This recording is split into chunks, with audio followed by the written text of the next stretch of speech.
right, we're live. Great. All right, welcome everybody around the world. We are live in Austin, Texas. I am Aran Zahavi, the founder of Soultivation. It is an evolutionary education platform and conscious community. And the point of all of this is just to bring people together.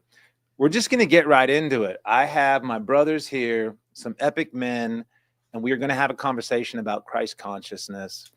All of us imperfect allies, none of us experts in anything except our own truth, our own perceptions. And that's what we want to bring out for everybody listening as well. I want to thank the hundreds of people that had submitted questions. We're not going to be able to get to everything, but we're just going to get into it. And to start it off, I'm going to go through and ask each of you. I want to start with my brother, Chase Iron Eyes here.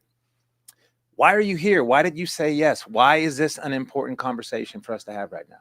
Thank you for that, brother. And I just want to say, Lila Daya Wa'ualo, I'm very happy to be here.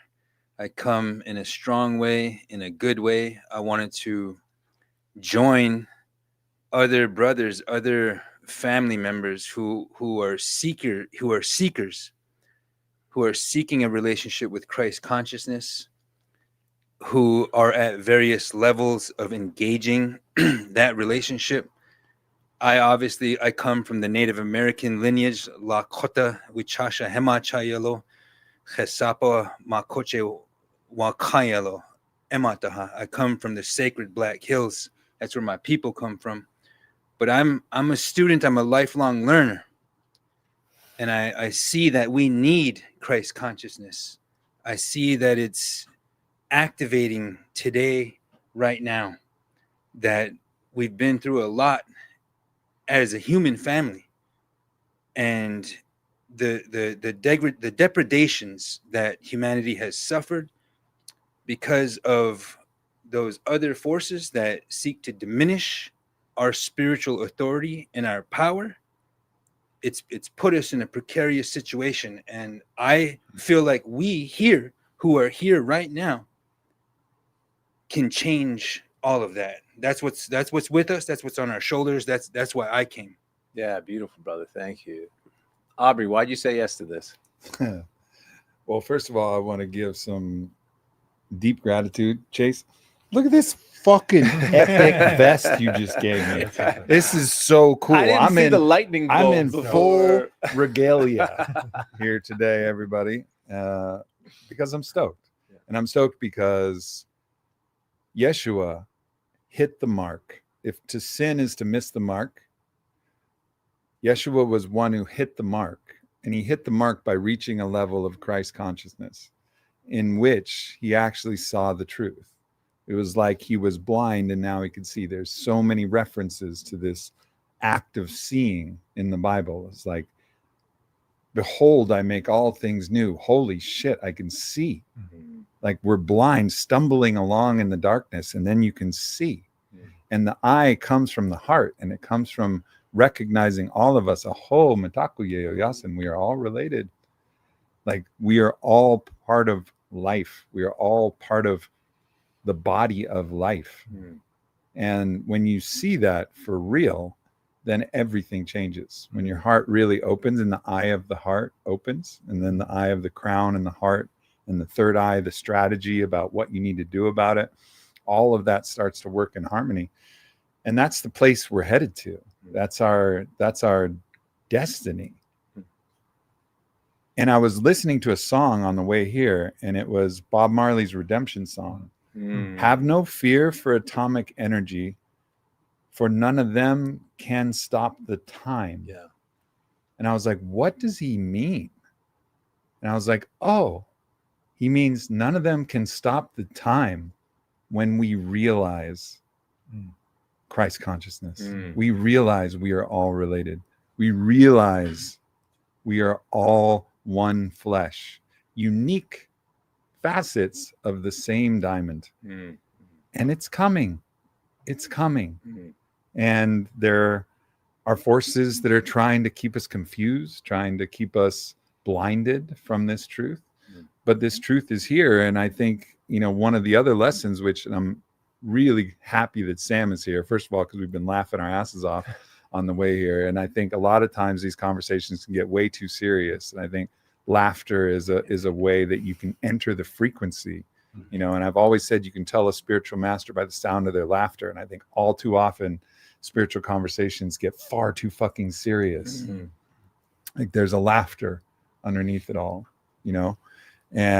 But I'm happy that Sam's here, because he really pointed something out to me about Christ that was really important for me. And he pointed out that in Christ's message of being the lamb, of turning the other cheek, of allowing someone to strike you and then say, okay, now over here and now over here, it holds up a perfect mirror so that they can see themselves for what they're actually doing. And there will be a time, I don't know when that time is, but there will be a time when the lamb will be the triumphant, dominant force in this fight. The lamb will win because it will be the mirror that will wake everybody the fuck up. Yeah. And so like the time where the lamb will win is coming. And that's when we're ready to see, what are we doing? What are these wars? What is this hate? Why are we spewing this judgment upon each other online and in communities? Why are we pitting left versus right, blue versus red, black versus white? What are we doing? That time is coming. Like we're here. And have no fear for atomic energy. Have no fear for AI. Have no fear for everything else, because none of them can stop the time. Yeah. And that's the faith part. That's the faith part. Yeah. And no matter what happens, like faith, just have that faith, hold that faith. And so what? So what if you're wrong? But if you hold the faith, it gives the best possibility that it's going to happen. So hold that faith fucking strong. Like just have the faith, like have no fear. Amen. It's the thing that's repeated in the Bible more than anything. Have no fear. And then of course it gets twisted. Everybody's like, fear this, fear this. Except the thing they say the most in the Bible is have no fear. Yeah. Have no fear. We're going to make it. You know, I think that those lyrics are so profound, and it goes into the calendar and what time is, which goes back to empire, which goes back to Christianity. So it's all tied together.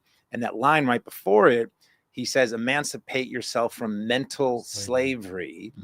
None but yourself can free your mind. And everything that we are experiencing is happening within mind, within consciousness. So what is it that we are enslaved to?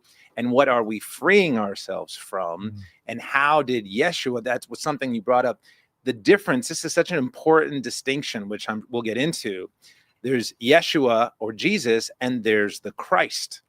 And the Christ is the title. And so the idea, are we all the Christ? Is there only one Christ? But Alex, I want to turn to you with what we've heard here.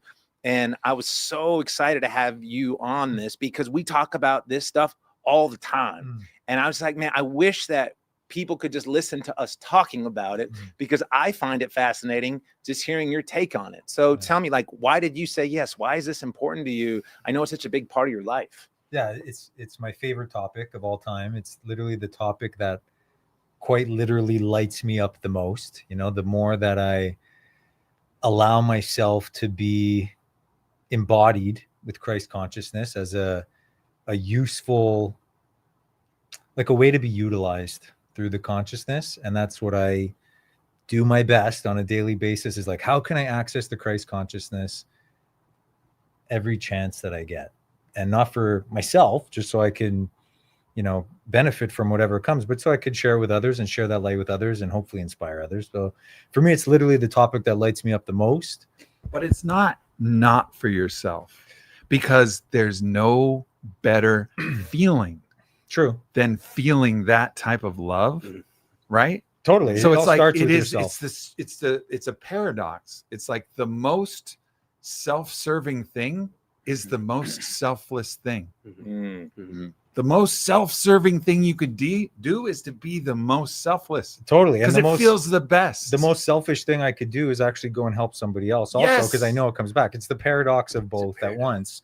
And thank you. It's true. And it's literally just the thing that lights me up the most. So I'm like, I'm following that bliss, that consciousness, that Christ consciousness bliss. And I love studying Yeshua. Like for me, he's the coolest guy ever. Yeah. And I'm just like, what? I just obsessed with everything this guy says.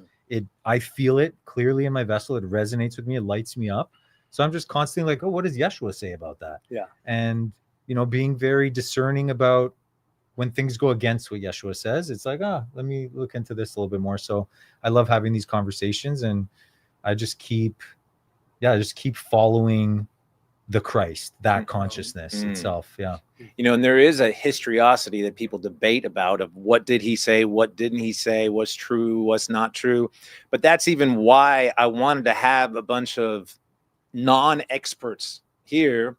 And our brother Aaron Abke, I know some people tuned in to hear him, who would have been maybe the one expert, unfortunately was very sick, but it's kind of perfect, because we're just going to come with our honesty, our truth. We're all just trying to figure out what the fuck is going on, and how can we serve, and how can we bring in the beloved community and do our best. And so with that, just regular men, there's a lot of questions we have about that, which I'm excited to get into. People say, how do I bring this forth? How do I take care of my families? But one thing you guys were talking about was service, how good it feels to serve. So my brother Ryan here went from hitting grand slams in Fenway Park to now cleaning literal mud hovels in the slums of Uganda. So talk to me about that journey, or really why you're here, but the actionable aspects of the Christ consciousness that's so important to you. Yeah, so thank you for having me. Answering the call, this all kind of came to me throughout my life. I was really pushing Yeshua and Jesus away for a long time, and the spirit of Yeshua kept touching me, sending me on really wild paths. And of course, now I'm a father, right? So as a father, you want to usher in the kingdom, because your daughter and her kids and their kids are going to come into this earth. And when we see the dark forces and the division, I just want to usher in that unison for the generations to come. And as Father Sean O'Leary said to me, he said, Christ consciousness is when you can see the divinity in every soul. So when I get on a plane, when it would be more comfortable for me to stay at home and enjoy my wife and my kid, and it's really uncomfortable, and I'm going over there and doing that work for people that are really, really struggling, I'm taking that love for my daughter and expanding it outwardly to the planet. And I feel like that's what Yeshua would do. I know there's discrepancy with him being a father or not. And I'm just trying to take that love for my daughter and my wife, who's been through a lot with me through this, to the whole world. So that's it. I want to actually jump into a question. And Sam, I want to come back and check in with you about why you wanted to be here and what was so important. But what you just said tapped on a question that came in through from a few people that I think it's probably a good thing to touch on, because we are seeing so much violence in the world right now, and there is a lot of fear. So let me find this question, because I want to give a shout out to, here it is. So Shannon Drake from Boca Raton, Florida said, Charlie Kirk's assassination, as well as the murder of Irina Zarutska, revealed to us all that there is a rather large faction of our population that would not only cheer for our deaths, but actually pray and wish for it. So what can men of Christ consciousness do to protect their wives, their families, and friends from the ever increasing threat of real physical violence? So whoever wants to take that. Well, I think one thing that's important is, I don't think just because the tragic deaths of Charlie Kirk and Irina happened similarly in time that they should be conflated. Those were isolated incidents. And I think if we try, the mind tries to make a story, and it tries to link incidents that are close and make a story about how they're all the same thing. Now, you can trace it back to the root and get to another systemic problem, but they're not the same thing. So I have qualms with how that question was asked, because I don't want those to be put in the same category. They're isolated incidents. There's people getting killed all the time, all over the place, and we just don't know their names, and we're not making stories connecting all of them. So, but this issue of violence does get back to this fundamental missing of the mark. We're missing the mark. This is a human being. A human being is a child of God, and that is sacred. And it should be the very, very, very last resort, done with absolute humility and absolute, like, this is the last thing I want to do if you ever go to take a life. Like, it should be the very last resort. Every other option should be explored. And even then, you can even debate whether or not, because I believe there's always a chance for redemption. So, but fundamentally, like, violence has been something that has been part of our world since we have recorded history. And it's not just Western recorded history. There was violence in the tribal lands long before the colonizers came.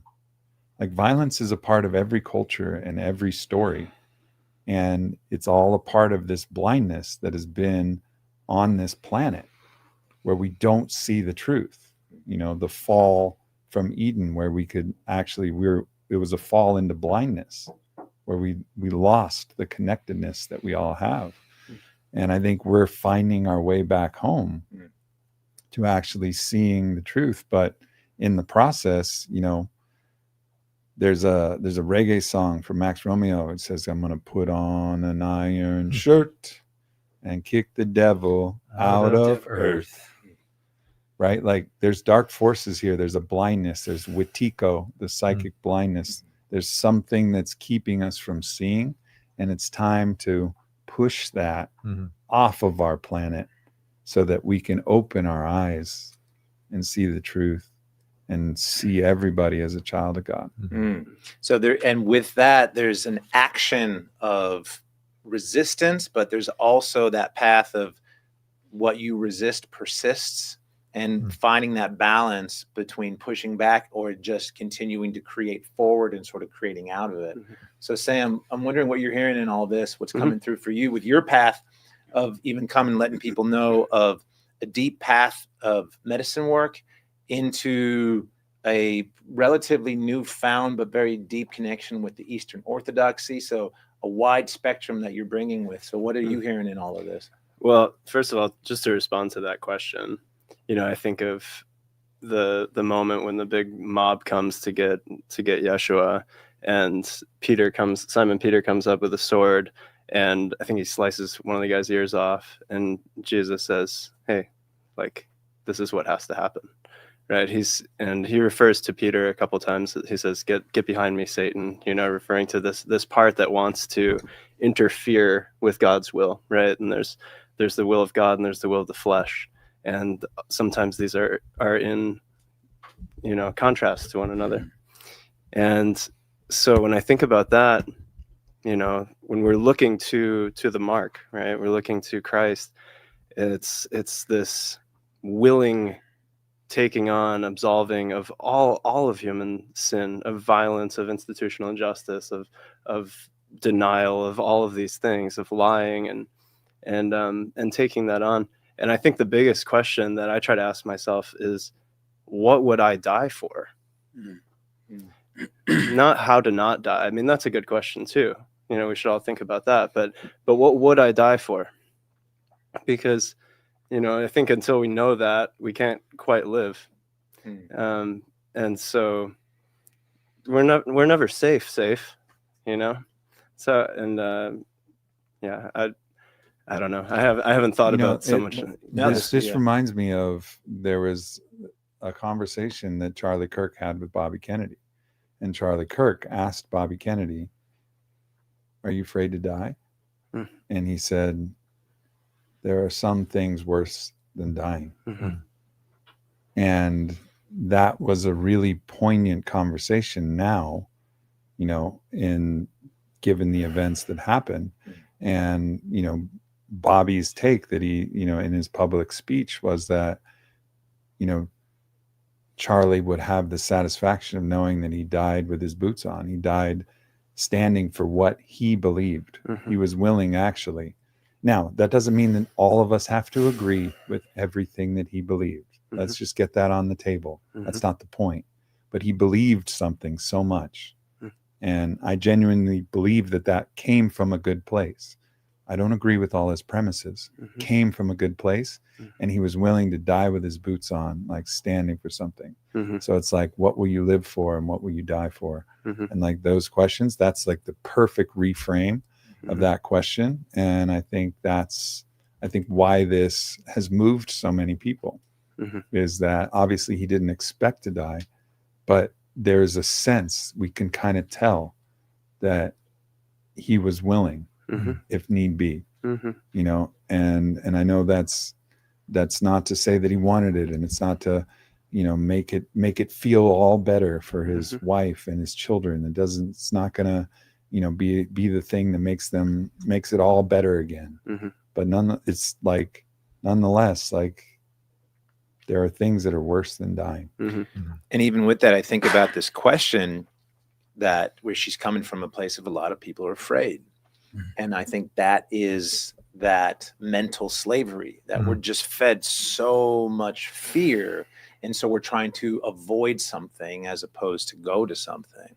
And man, Chase, with you guys in this lineage, this is probably a good time I'm really interested because I know you get some pushback from some people in your community because Christ consciousness, Yeshua, represents the colonizers.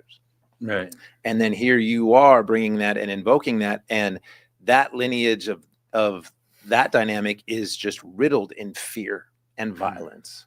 So talk about that dichotomy a little bit of how it comes in to be a bridge for us as opposed to continuing to propagate these stories of maybe how it was misrepresented. We're going to be tested as human beings, as a human family. And that's why I respect Christ consciousness and I respect Jesus Christ as Lord and Savior, because he was willing to stand up to unjust rule.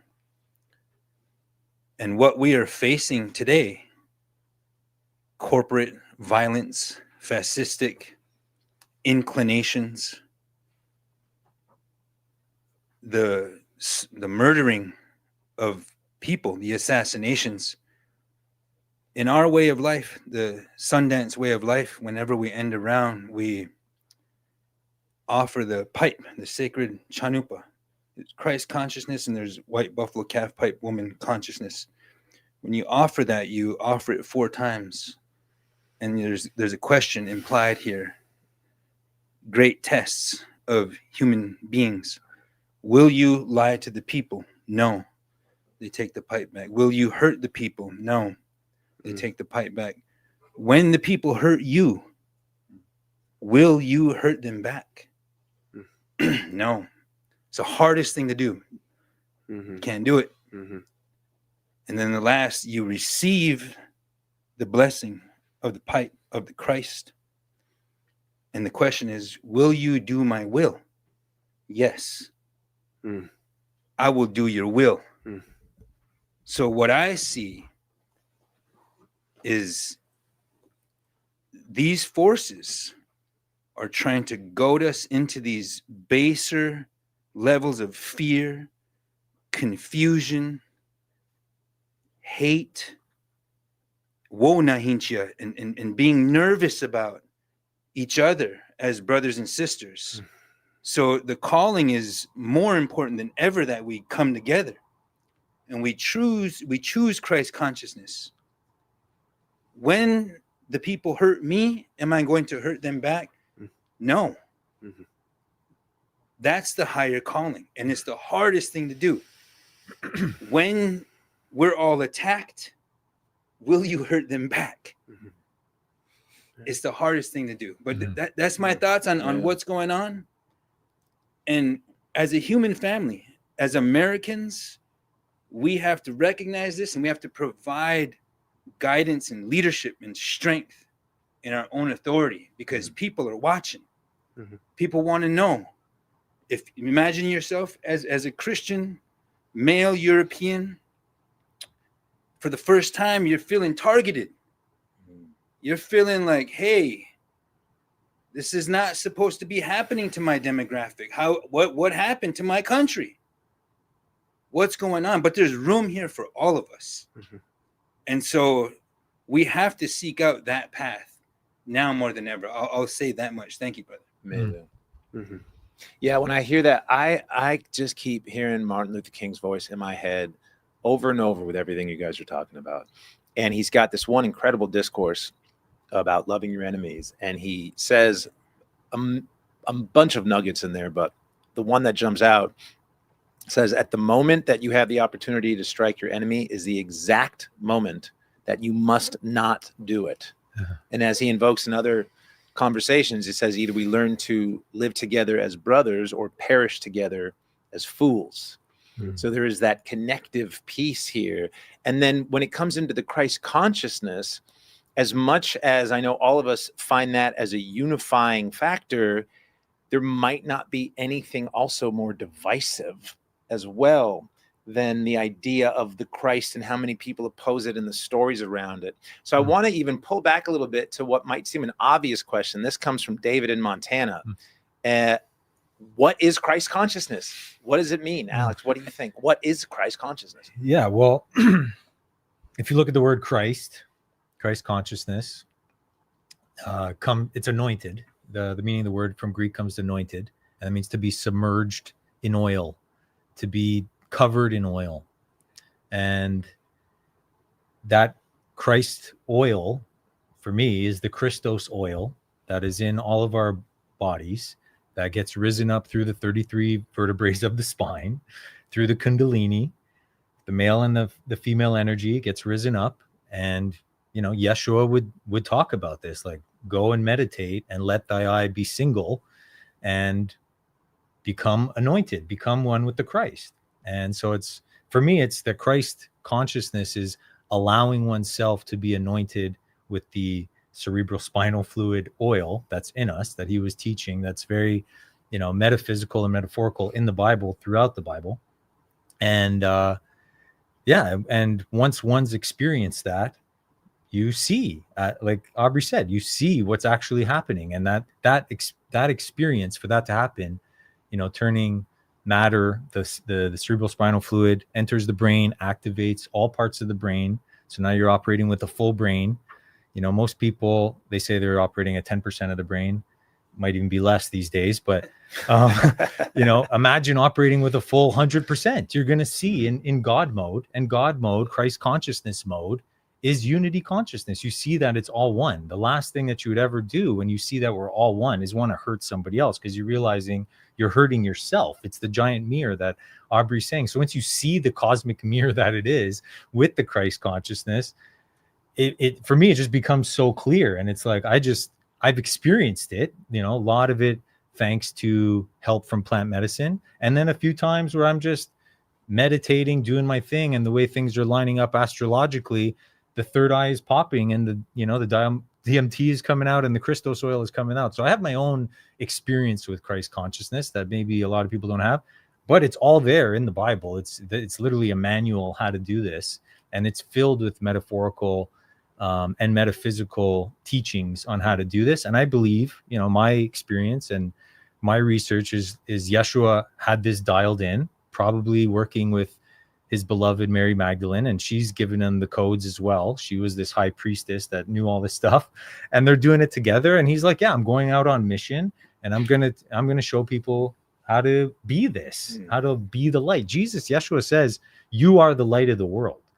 He's literally saying, you will go do greater things than I, so I don't know about the whole savior complex. I don't know what savior is telling you. You will go do greater things than I, and me, myself, I can do nothing, but I only through the Father coming through me, which was change from the source, so it's not even a masculine thing. It's really like the source consciousness coming through me. And with the source consciousness coming through you, you literally can't do anything. You're creative source consciousness. So I have my own perspective on it. I'm obviously open to hearing everybody's idea, but once one experiences Christ consciousness, it's a whole different ball game. It's like, wow, I actually get it now. And now it's like, I'm just trying to get back there every chance that I get. Dude, I love that answer, because right now, half the people watching are cheering and saying, thank God somebody's talking about it. And the other half broke their computers and are fuming For sure. mad that you would say all the things that you just said. Yeah. Which is incredible. But that's what's so fascinating to me about the divisiveness of the thing that's all about unity. So, Ryan, what do you think? Christ consciousness for you? So, yeah. So I'm going to say what I'm going to say with compassion and understanding for human conditioning. And that is the recognition. So for me, when I go out into the world and I experience all these places and I meet people from the Congo, and I realize that, a part of awareness is a huge key. So like, this is all with love, but everything in this room is blood technology. It's cobalt from the Congo. All of the Jesus jewelry could potentially come from a place like that as well. And we have this massive industry kind of, it feels inverted to me, right? So I feel like this immense love in the world. And then I see what I see, and I see the people that are suffering for a lot of our material treasures, which Yeshua says in the Bible, don't have treasures, go to the poor. And so, it's just like, I struggle with that, because when I'm out there, I have this immense love to spread. And then I see these things and I'm just like, is just this the way it is? Like, is just this always how it's going to be? Or are we going to, like, Yeshua didn't care about Christianity. I don't think. I think he cared about people. That was it. Like, that's what he wanted. Love God and love your neighbor. He wasn't just talking about the guy next door. He was talking about planet Earth. So for me to go in on this service work so deep and to see it and to feel it and to see children just sleeping in the street while the US has a massive embassy in Uganda, that's like the most beautiful thing I've ever seen. I'm just like, what are we doing here? So I struggle to stay peaceful in my heart and peaceful in my mind from what I've seen. It's crazy out there. So I just stay with the crystal. I'm really working on that Kundalini breath work, because I'm always bouncing between love and despair in my soul. So that's what it means to me. Sam, what comes through for you hearing that? There's a few different things that have been brought up, but I'd love to get your take on this. Yeah.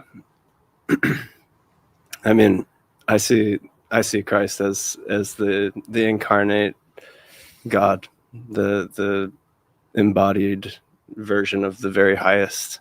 And so the very highest humbling and taking on the ultimate humiliation and suffering and going to the very lowest, literally, going to the bottom of Hades, out of love for humanity. And so when I hear that, like, I'm feeling you, and it always was difficult for me, even through my life. Like, I would do things to make an offering to God. I would do things to commune with God, but I couldn't put it together, like, because God seemed so abstract. And once I came to know Christ Yeshua, like, it became personal. Like, oh, God doesn't just know us in this abstract way and care about us in this abstract way. Like, God came and suffered with us. Like, God knows it in an embodied way that, like, is more than any of us individually could even imagine, right? It's the totality of all suffering is taken upon. And so, and like, whether or not, again, it's like, I'm not here to prove that, but that's how I relate to Christ. And to me, it's this, I mean, I think there's something really beautiful and powerful about recognizing the divinity that's within me. I love the way that Paul puts the difference between us now and our glorified form is the continuity between an acorn and an oak tree. So I see myself like an acorn. Like, I have, like, no authority to speak about, like, the full proliferation of Christ consciousness inside of myself, like, at all. But Why there's well, because it's a journey. Like, I can't say what it looks like at the end. Like, I look to, this is what I'm getting at, is like, by being in relationship with the ultimate, right? By being in relationship with the ultimate example, it gives me an opportunity to be humbled by that, to be inspired, to be hopeful, to move toward, but also to like look up, right? I'm not, and that is a huge part of what it means to me, because he was always also looking up to the Father, to the source, right? So, there's an interesting translation thing that I heard recently, is that like, we were talking about Paul's writings before, and one thing that in most English Bibles it says like through our faith in Christ, but there's a different translation of through Christ's faithfulness, right? Through his faithfulness in the Father to go all the way down and maintain faith the whole time and come back up. So it's that unmatched love, that love that can only be known through blood, that can only be known through suffering, like the actual immensity of it. So I experience that as humility and grace. Aubrey, where's the line between humility and false humility? And I think about you because as a polarizing figure in the zeitgeist, I want to reflect something that you said to me that I reflect to you as a mirror. I've never met anybody that loves God more than you. And I know your heart so true that like when I wanted to do this, I'm like, Aubrey has to be on it. And then people that see videos or see things the way that it might show, you know, however it presents, they might think, why would Aubrey Marcus be on this? And that balance between being humble, but still living in a modern world and, you know, enjoying our comforts and not having the deference and finding that, where does that line fall between embodiment, humility, false humility, owning our power? You know, just speak to that for a little bit. I mean, that's a really good question. And thank you for your kind words. You know, first of all, like, I appreciate that. And I do really, really love and know God, like really, for real. And I also recognize my own humanness. And I can love that part too. Like, I know the part of Aubrey that's a little bit bad. I know the part of Aubrey that's wearing this, you know, fancy gold necklace with a sword on it, and it means something to me and it's special. But I could also pawn this thing and I could give it to your kids in Uganda, and I know, but I'm still going to keep this, and I'm a little bit selfish, and I'm okay with that. I'm okay with the parts of me that are not perfect. I'm okay with that, and I'm still, and that's, I think there's a piece that I have where actually I know myself. And I know the good parts, and I'll wear the bad parts on the outside. Here, look, you guys can see, you know, like, I'm not going to pretend that I'm so perfect and that I'm doing all this and then secretly be in a some power grab or some other game. Like, this is about transparency, like, be who you actually are, and like really be that. And that's what I try to be. And I think, you know, that's a big part for me, is to be, just look at yourself, be comfortable with who you really are, acknowledge that, and then be a little bit better, be as good as you want to be, get as close to the mark as you want to get. Not all of us are meant to go here and Christ out all the way, you know, like that's not but we could maybe. You know, and that's a really important thing. So there's two things, and it's going to give me a few moments of airtime, but there's two very important things that I'm excited to talk about. The first is something that came up, which was the feeling of the suffering of the world. So I've been a psychonaut for 26 years, and most people know that about me, and it's given me great insight, much more insight than any reading that I've done. And I've spoken to great masters and I've read great books, but the medicine journeys have given me great insight. And there was this one moment where I felt the suffering of the world from God's perspective. And I heard the words that came from Yeshua, Father, why have you forsaken me? And I heard that not as like, Dad, why did you do this? No, it's not that. It's like, what have we done? What have we done? Like, we created this place from perfection and love, we created a place where there could be so much violence and so much pain. Why did we do it? And there was this we energy that came from that. Like, why have you forsaken me? Because he is saying the Father is in me and I am the Father, right? So it's God talking to God. So it's internal dialogue. And that's how I read it. It's like an internal, this is him talking to himself. What have we done? Mm-hmm. And because I believe that God feels all of our pain.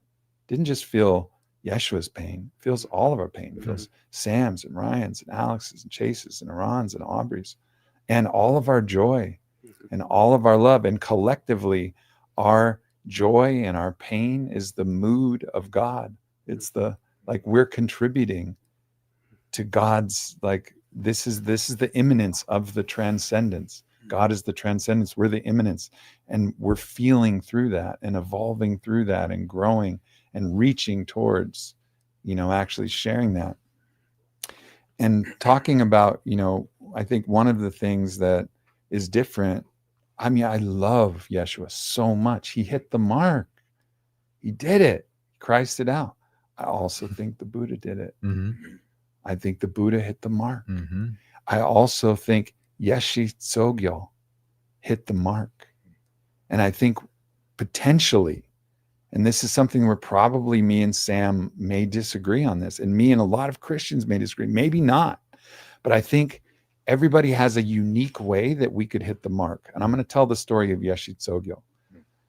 So Yeshi Tsogyo was one of the high initiates, the priestesses of the great tantric master Padmasambhava. I think I'm pronouncing that right. And she was a tantric initiate. She's walking from her temple on a cold and stormy night. And there's a group of 6 marauders, 6 brigands on the road. And they're filled with lust and violence and opportunity. And they seize her. And they proceed to play out their lust and their rape and their violence on her. But she maintains love and consciousness and presence throughout that whole process, literally turning the other cheek with every thrust of the violence of the phallus, the penetrating toxic violence of that thrust. And she met it with love. And as the story goes, after they were finished, they saw the mirror and they all knelt at her feet and wept and swore that they would protect her to the day they died, that no matter what came at her, they would lay their lives at her feet, much like the apostles would lay their lives down for what Jesus stood for, because they saw it. They saw what it was like. They experienced Christ consciousness in the flesh, and it changed them forever.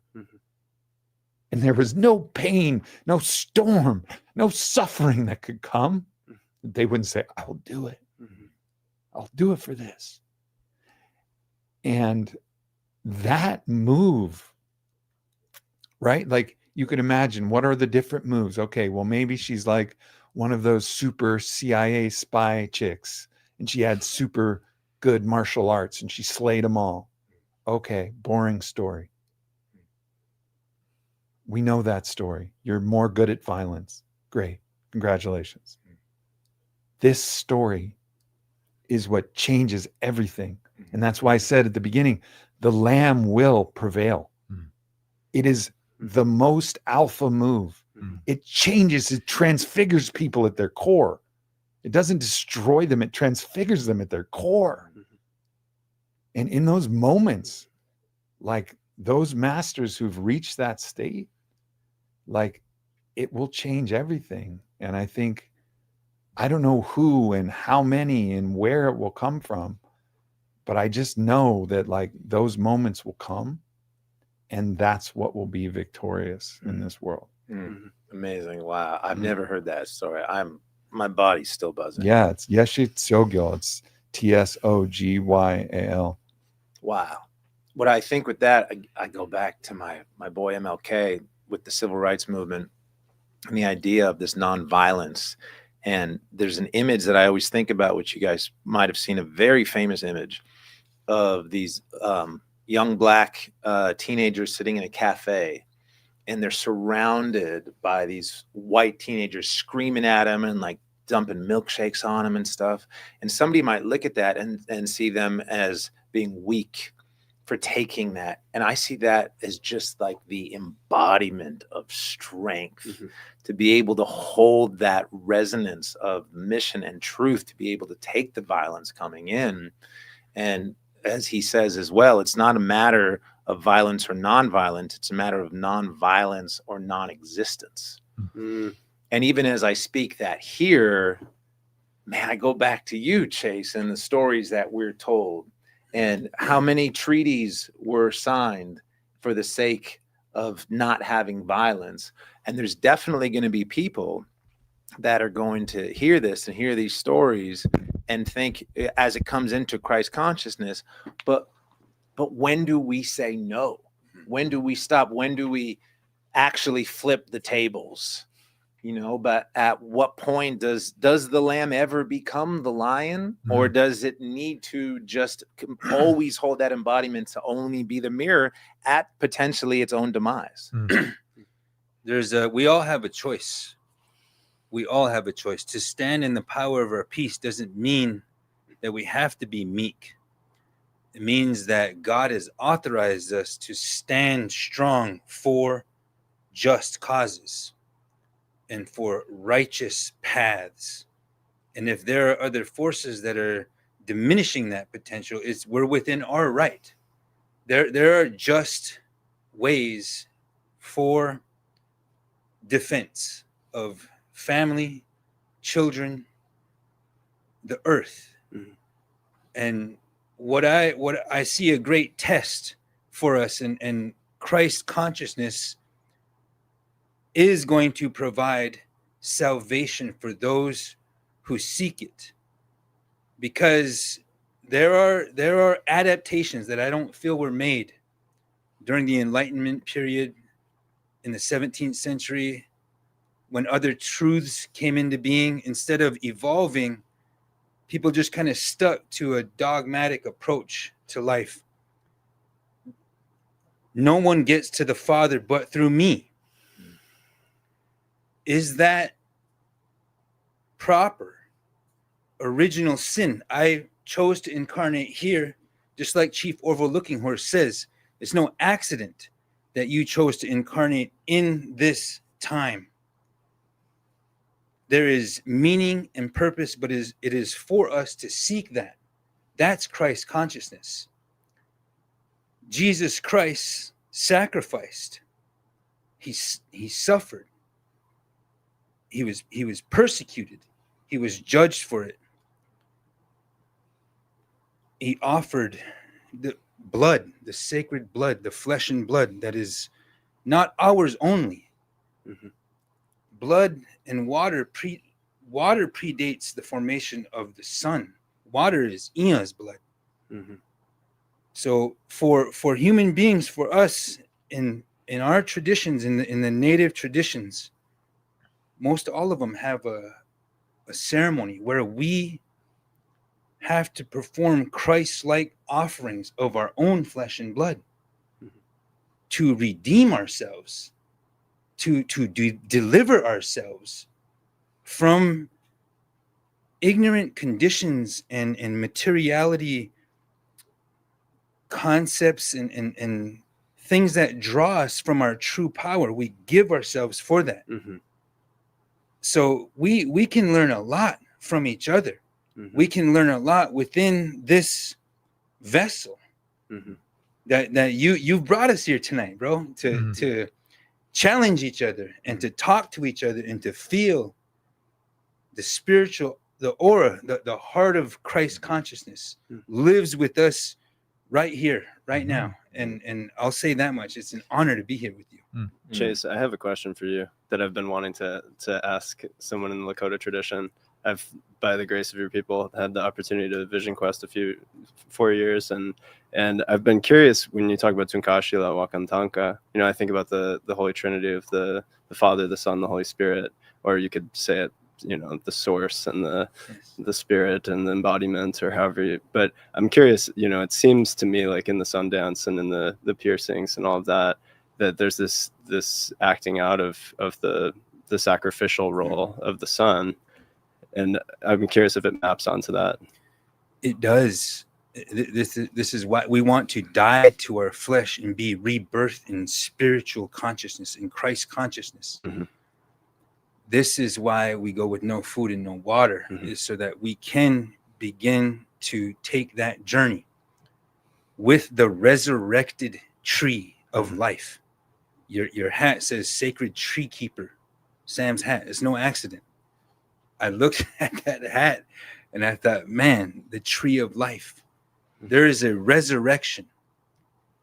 How did we receive the gift of Oini Karapi, the sweat lodge, as it might be called, through immaculate conception? Mm-hmm. From Ia Hokshila, the stone boy. So we have alive in us, we are living our myths. We have a responsibility to maintain our part of the covenant with God. And by the grace of God, even though we were criminalized for doing our way of life, it wasn't until I was born in 1978 that it was legal for us to Mm-hmm. do what God told us to do. Mm-hmm. And so our ceremonies are designed for human beings who are confronted with the hardship and the difficulties of the human condition. This is what is meant by all of our songs. We have a song for everything. Ina ate mala kota iapcha blihi michi elo. My mom and dad, the Mother Earth and the Father Son, told me that I am Lakota. Lakota is not a race. It's not my skin color. It's a consciousness. Mm-hmm. My mom and dad, your mom and dad told us that we are sacred beings, Mm-hmm. that we are relatives, that we are related. So bli mi hich ielo, I take courage in that. Mm. It's that fear concept. You have to step through that. Mm. Everything in this kind of this world here, the colony is the right word. The corporation, when did that thing come into being? What would Jesus do about that? So we have to be brave. And we didn't talk about our role as men, because we're trying to grow into that, and we're seeking guidance, we're seeking reference points, and we can gain them through Christ consciousness. I mean, how crazy is that we're one nation under God, founded as a Christian nation, Mm-hmm. and the people practicing the most Christian ritual you could possibly imagine by a different name, Mm-hmm. the offering of their flesh. Mm-hmm. We made that illegal? Mm-hmm. Like, for real? Mm-hmm. Like, we have to face a lot of our own darkness. Mm-hmm. And I think that's the good of this kind of postmodern moment where we're looking at it. And there has to be the forgiveness and the grace, as well as the looking at what we've done, and then how do we go from here? Mm-hmm. We can't obsess over that fact, but we have to see what that is. And I just want to offer here too, we recently had the opportunity, many of us, to hear from Tim Hogan, a Grand Master of a particular order of the Knights Templar. And they have their own stories about Yeshua. They tell stories that they have the bones of Yeshua's children. Maybe they do, maybe they don't. I don't know. I haven't seen them. That's their story. And they tell the story of Yeshua as all of these different stories are stories of initiatic rites. And the story of Yeshua walking on water is a story about how we master our emotions. Mm. So in that moment, like you said, when MLK said, that moment where you feel that anger, like you want to strike back, you don't. Mm. How do you do that? You walk on water. Mm. You're the master of your emotions. The emotions are the watery depths. Mhm. We're drowning in our emotions. Mm. If you get in a fight with your partner, it's like you're in the whirlpool. You can't get out. You're angry. Yeshua could walk on water. Mhm. Could master his emotions. What else do you have to master? Well, you have to master the dominance of the flesh over the spirit. You have to show that the spirit is more potent than the flesh. Mhm. You know, the spirit is willing, but the flesh is not. Mhm.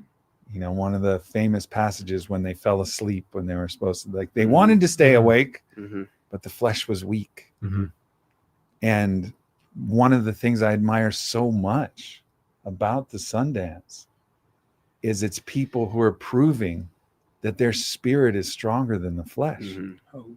They get to actually show it. They're doing it, y'all. Mhm. It's happening. Mhm. They're doing it, and they're not the only cultures that do something like that. But it's I haven't done it. I'm scared Mhm. because I'm still too scared. I'll go through. You know, I've been in some hot lodges with you, bro.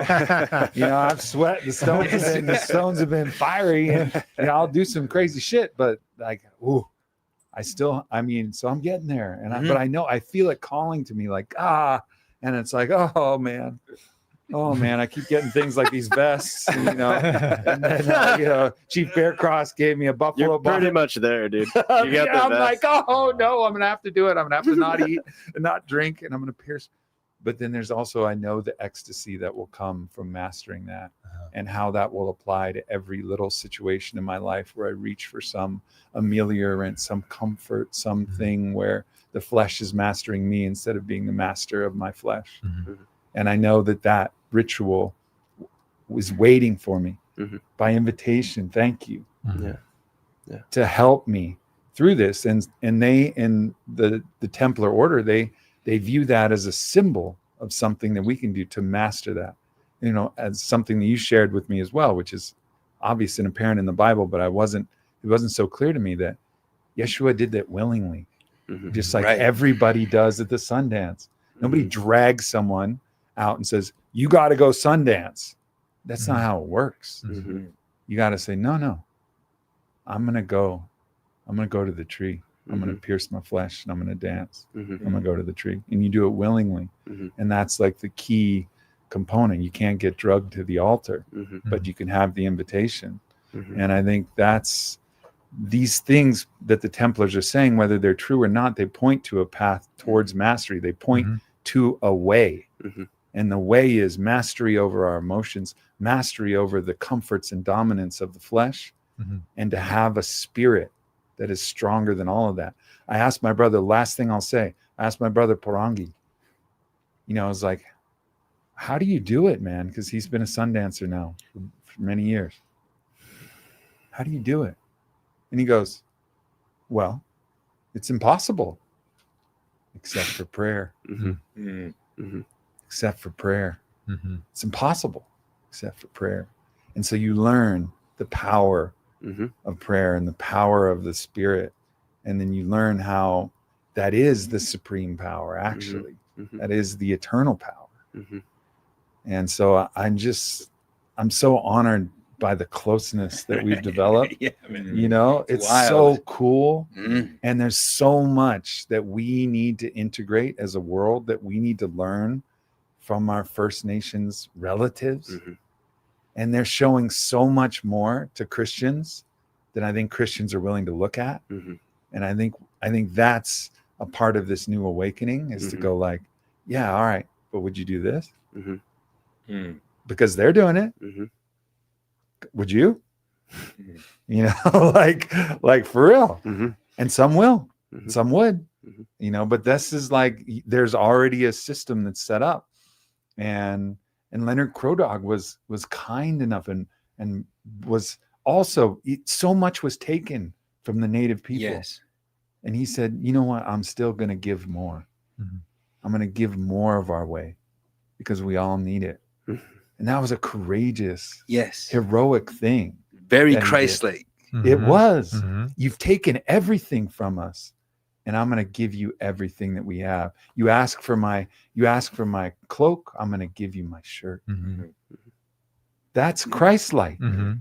Like he was actually, and that is going to ripple out, and that will ripple out. And as we grow, and as our bond grows, and as this grows, and as these forces merge, like that will have consequences that may shift, maybe the tipping point that shifts the collective consciousness. Because I think there will be a tipping point. And I think that's part of it.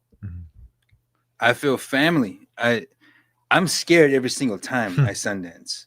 Imagine every single time there's a ceremony, because what we're communing with and what we're activating is something that is beyond knowing and naming, ineffable. It's all of those things. It's the Woaka, Daku Shkan Shkan, Daku Waka. It's Christ consciousness. It's sacred, but it's there for us. It's there for human beings. That's our right. That's our birthright. But you have to walk through it. It's one of those things, like, we don't tell people you should do this or that.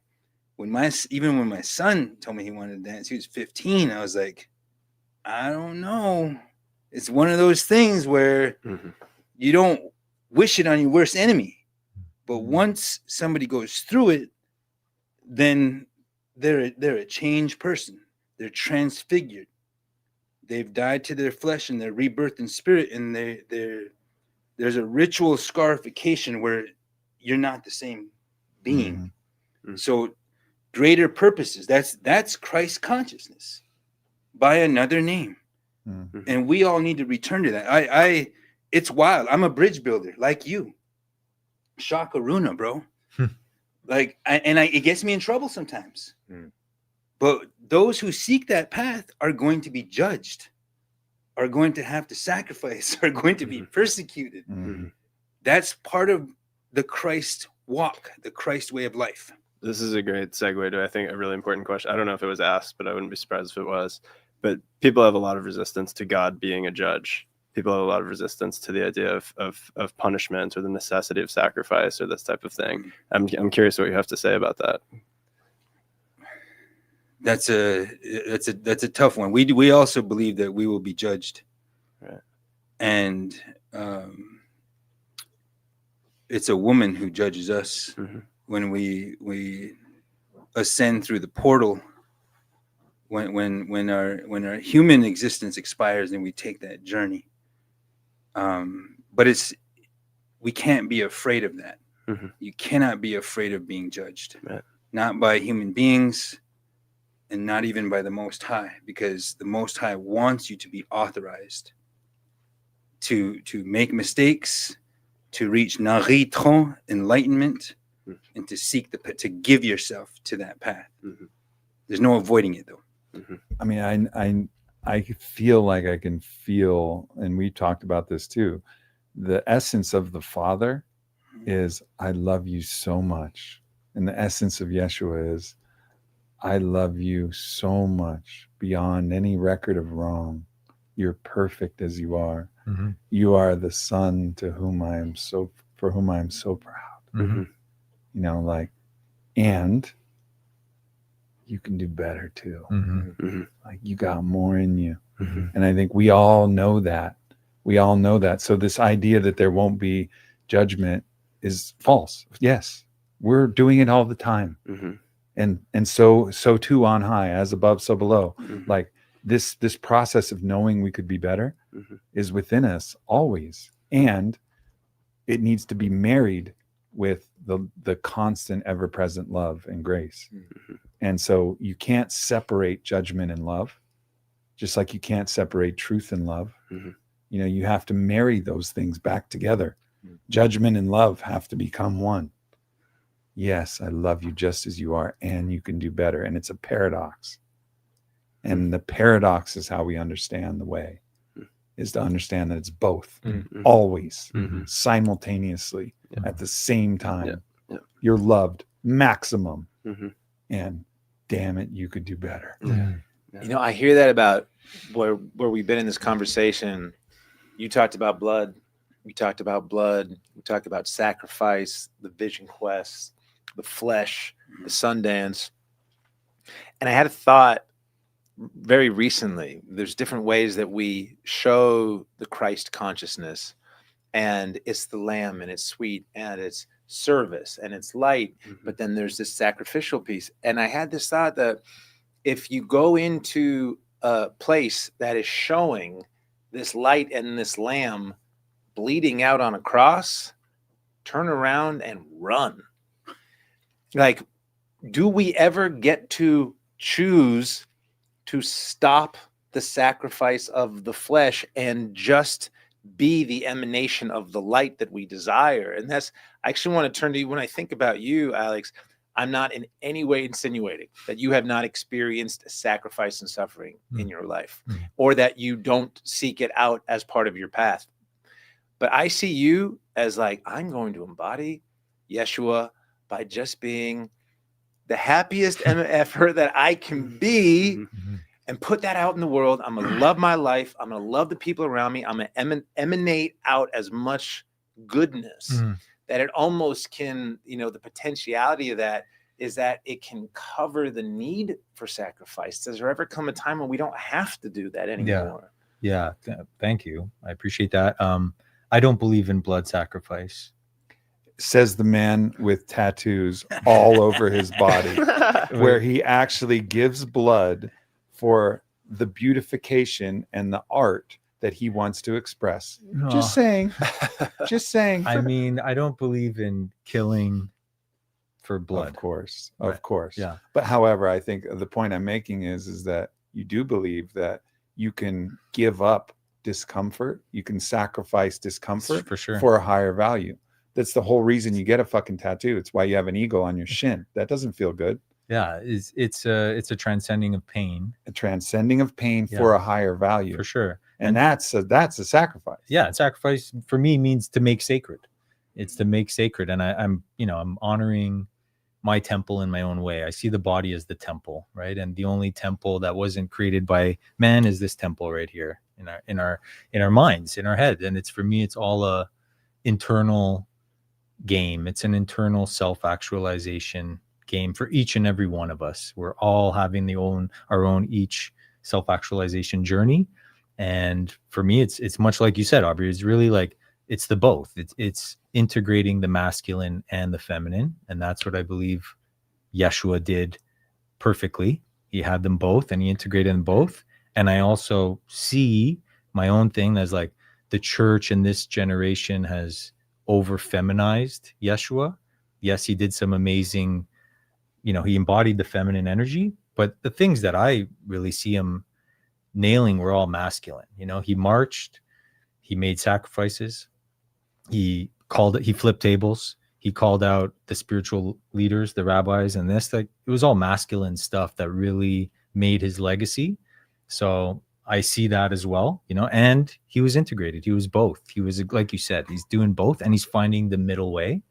And yeah, that's what I try to do. I got a long way to go, of course, but that's what I wake up every day with 24 hours. I'm like, how can I just do what Yeshua says, in the sense that, like he said, love God with all your heart, mind, and soul. God is within me, so I'm loving my mind. I'm loving my heart. I'm loving the soul that I am. I am a soul with a body, not a body with a soul. And I believe that's what the Sundance, you know that afterwards. It's a paradigm shift. Like, you realize you're not a body with a soul. You are a soul with a body. And that's a whole different lens to look at life. It shifts everything, because then you realize you're infinite, you're immortal. And yeah, I got a good rental vessel here. It's dope. I probably had to do some cool things in the last life to get this one. But I also realize that it's temporary. So I'm here to just, embody it and enjoy it as much as I can, and absorb as much light as I can into this vessel and let it shine through. And also realizing it's temporary. Like and that's what makes me love life. And that's what he said to do. Love God with all your heart, mind, and soul, and love your neighbor like you love yourself. For me, it's like, I'm always trying to oversimplify things.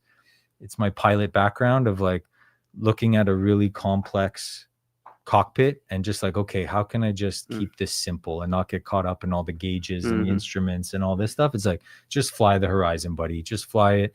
And that's what I try to do, is I oversimplify, and it gets me in trouble sometimes. And that's okay. Yeshua came back, so I got 2 commandments for you. So I'm going to listen to those 2 commandments. I don't follow Paul. I don't follow anybody. I just listen to what Yeshua says, and it seems to be working. So far so good. So yeah, that's it for me. Someone said to me recently, just like on the way out, I was like leaving. She goes, "Jesus loves you," and I like, it was so simple that it almost struck me as like trite. And then I like really let it sink in. I was like, man, that's the whole thing. It's really the whole thing. That is the whole thing. And like how Jesus loves me, there's a lot of depth and nuance to that, but like, whoa. And then, just seeing that in everyone else, it's like when I'm not able to love someone, remembering how much Jesus loves, how much God loves them, however you see it. Like that's, that simplicity is very powerful. So even there in the language, it's like Jesus loves me or God loves me. To me, they're the same. Right. Yeah. And so that's a big conversation, because for people that don't believe it's the same, they may reject the teachings of it. And the baby gets thrown out with the bathwater. So, how important is the historicity of who he was? And Ryan, I'm interested for you to kick this off, because I know your answer to this. Okay. And so I want you to start the conversation with that. No, so it was funny as we're talking, and I'm listening to everything, and I'm thinking to myself, all right, like I'm really doing at least what I feel. I feel like I'm doing what he asked, right? Like I've had the family think I'm crazy. I've had that part. That's all. It's a work in progress. And then like you got the getting rid of possessions. I have like one bag of clothes, literally. That's all I have. My wife and daughter, of course. And then like going further, I'm doing the service and I'm trying to hit the mark. And the whole time you guys are talking, I'm like, I got these great group of men together with me. And it's like, what can you guys reflect so that like in my personal journey, how can I go further and do better? And like what we talked about, Aubrey, on the phone yesterday, was for me, the Christ has come in with the knowing, and like I know, but the more that I go on this journey, the more I realize I know nothing. And I'm trying to like do my best service to humanity. And so I'm like, all right, let me ask these guys, like, what can I have something for you. All right. So you're doing so many things externally, and thank you for all of that. But earlier you shared that you go from periods of deep joy and satisfaction and elation to periods of deep despair. If you really, really know how much God loves you, that you're cradled in God's arms, that when you fall into her arms, his arms, whatever, it doesn't matter. You fall into God's arms, you fall into Christ's arms, however you want to say it, but you know that you're loved that much. What is there to despair? How can you really despair when you know how much you're loved? And so your journey, from my perspective, one thing I can see, and I'm not saying like I get this right all the time. I have periods of despair. I feel like I'm overwhelmed that I'm not going to be able to do it. I'm going to let God down and, all of this. And then I find it again. Oh, fuck. Jesus loves you. God loves you so much. You are the son for whom he's so proud. And to know that in your own journey, regardless of what you do, yes, do many great things, continue. But on the inside, it's knowing that you're loved so much that despair isn't even an off-ramp on your freeway, because you're just on the freeway of just knowing how much you're loved. And getting there will get you closer, to the actualization. And how does that land with you of that despair? Because you, more than anybody I know personally, go take on the mantle of to serve the least of us. So you are going into places that have a expression of deep despair, and that's why I even thought before I finished that question, the expression, because there's a lot of people that are suffering in despair that Mhm. seem like they Mhm. have everything at their fingertips, and you go to places that is the inversion of that, but it's not necessarily that it's all just this like joyful, sort of peasantry. There's a lot of despair within this representation of a physical expression, very low on Maslow's hierarchy. So how does that come within when you see the external representation of the despair coming back at you? Like, how do I take it in? Yeah. Because I'm thinking, hearing what you're saying, it's like, yeah, that resonates. And then feeling within myself, I have nothing to despair. God loves me. And then you go see like 5-year-olds starving in the street. And then you come back to that. It's like, well, God loves me, but what about this? How do I how do I reconcile all that? Yeah. So, yeah. And that's where because I do have periods of joy on the road. Me and my boy from the Congo, Shabani Chani, if you're watching, man, he's just an amazing soul. Just like, wow. But then, yeah, it's like, wait, why do I have this privilege and this person doesn't have that? And here I am in Africa and everyone's saying they follow Christ. The governments, the pastors got the most money, but everybody else has nothing. And they're just looking around depleted and lost. So it's like, yeah, I mean, how do I take it in? I just go harder. I go harder. I take more reps. I go serve harder. And yeah, I have like, this is a really cool moment for me to sit in this room with all of you. So that emotion came out, but yeah, I feel more love than I ever have in my life. Beautiful now. And it's okay. So now how can we make others feel loved like that? And it feels almost like a impossibility, because Yeshua was fighting 2,000 years ago for this. And in a lot of ways, it doesn't feel like it's changed. Well, one thing, I haven't spent nearly as much time doing service work in Africa as you. I spent 2 weeks in the Soweto slum in Kenya, and I went to Uganda and I did some service work. The kids there, and Yeshua talks about like the childlike, like, and I don't know the exact passages, and I wish I did. I need to get my game a little tighter when I'm quoting things. But that's why Aaron was be like. That's why Aaron's not here. There's nobody to fact check us. But to be like a child, right? Yes. Be like a child, and the children that I saw there were so much happier than the kids I see in our fancy private schools out here. I remember there was some kid who brought out a soccer ball that had all of the plastic parts worn off, and it was just the rubber core of it. And the kids erupted in joy. Like, we got a ball. Hell yeah. And they were kicking it around. And so the possibility to feel that love and that it's not dependent on the external. And also, we need to help level the playing field so everybody is not in that kind of abject suffering and poverty. Like, yes, of course, we need to do that. And it's not entirely dependent on that. Like, it is possible for all of us to find that love and to allow that love to be the bedrock underneath it all. And let's do the best we can to help all those who need help. So it's like, that's another paradox. It's like, you can have it all.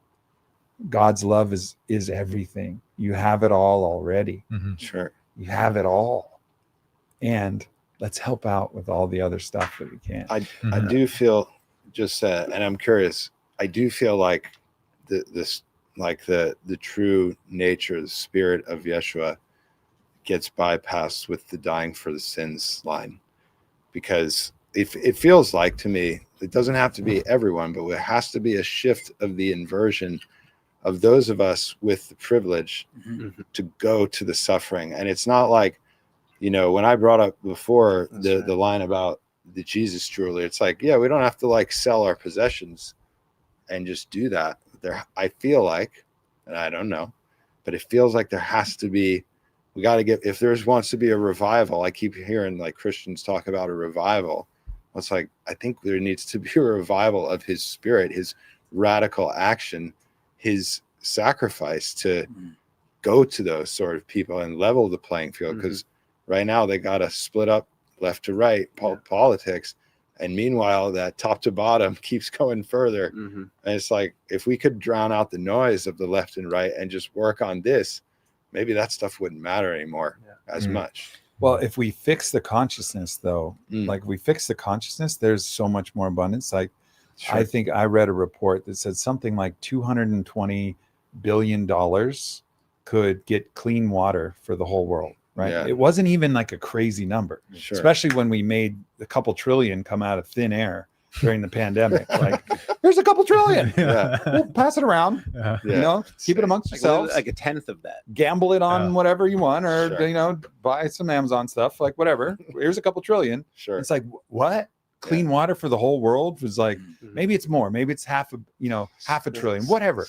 Whatever the fucking number is. But it's like, and so all right, so we're making money out of thin air. And we're not doing anything about that. And also, right now, as we're talking, we're exploding millions of dollars collectively as a world in the process of killing each other. Yeah. We're exploding millions of dollars to kill each other. Like, the war spending is so insane. Yeah. Like, we'd have the possibility for an abundant world if we just take care of a couple things. Like, stop with the fucking war. And then there's the question, like, but if we stop, will everybody else stop? And then you get in that difficult question as bridge people. We're in a bridge stage to the place where we can all lay down our arms. Like the lamb. Yeah, like the lamb, where the lamb can lay down with the wolf. Yeah, that's right. It used to be lion, and now it's wolf also. I don't know. Retranslation. Is that like a Mandela effect? I think so. That got changed. I always remembered it as lion, but I know. I read something just yesterday that it was talking about that exact thing. Right? That it used to be lion, but now it's wolf. But the lion or the wolf lays down with the lamb. It realizes, like, this is the way, like you're saying, like the feminine energy comes back into the Christ consciousness as one. And then in the bridge, I don't know what the bridge looks like. I don't know how much fighting we still need to do, because there is evil that is being carried out in the world. We have to stand up for that. We can't let people get sex trafficked.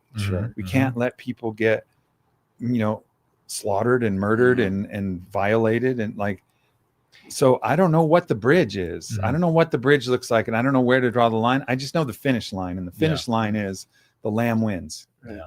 Well, I think this is such a good culminating thing, talking about, the political and the high level decision making, because when you're talking about bombing and you're talking about printing trillions of dollars, like, none of us did those things, right? We've got things in our hearts to work out.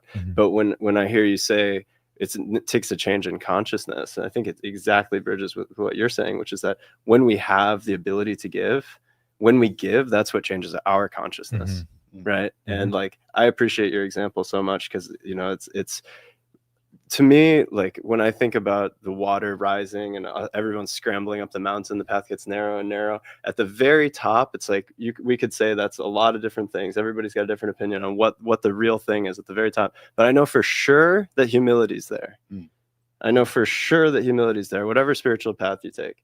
And when I think about, that's, if nothing else, what you get out of doing that work, I know you put yourself on the same level. You're just with the people. You're not above it. You're not above, like, getting your hands dirty, getting in there. We all need that so badly here.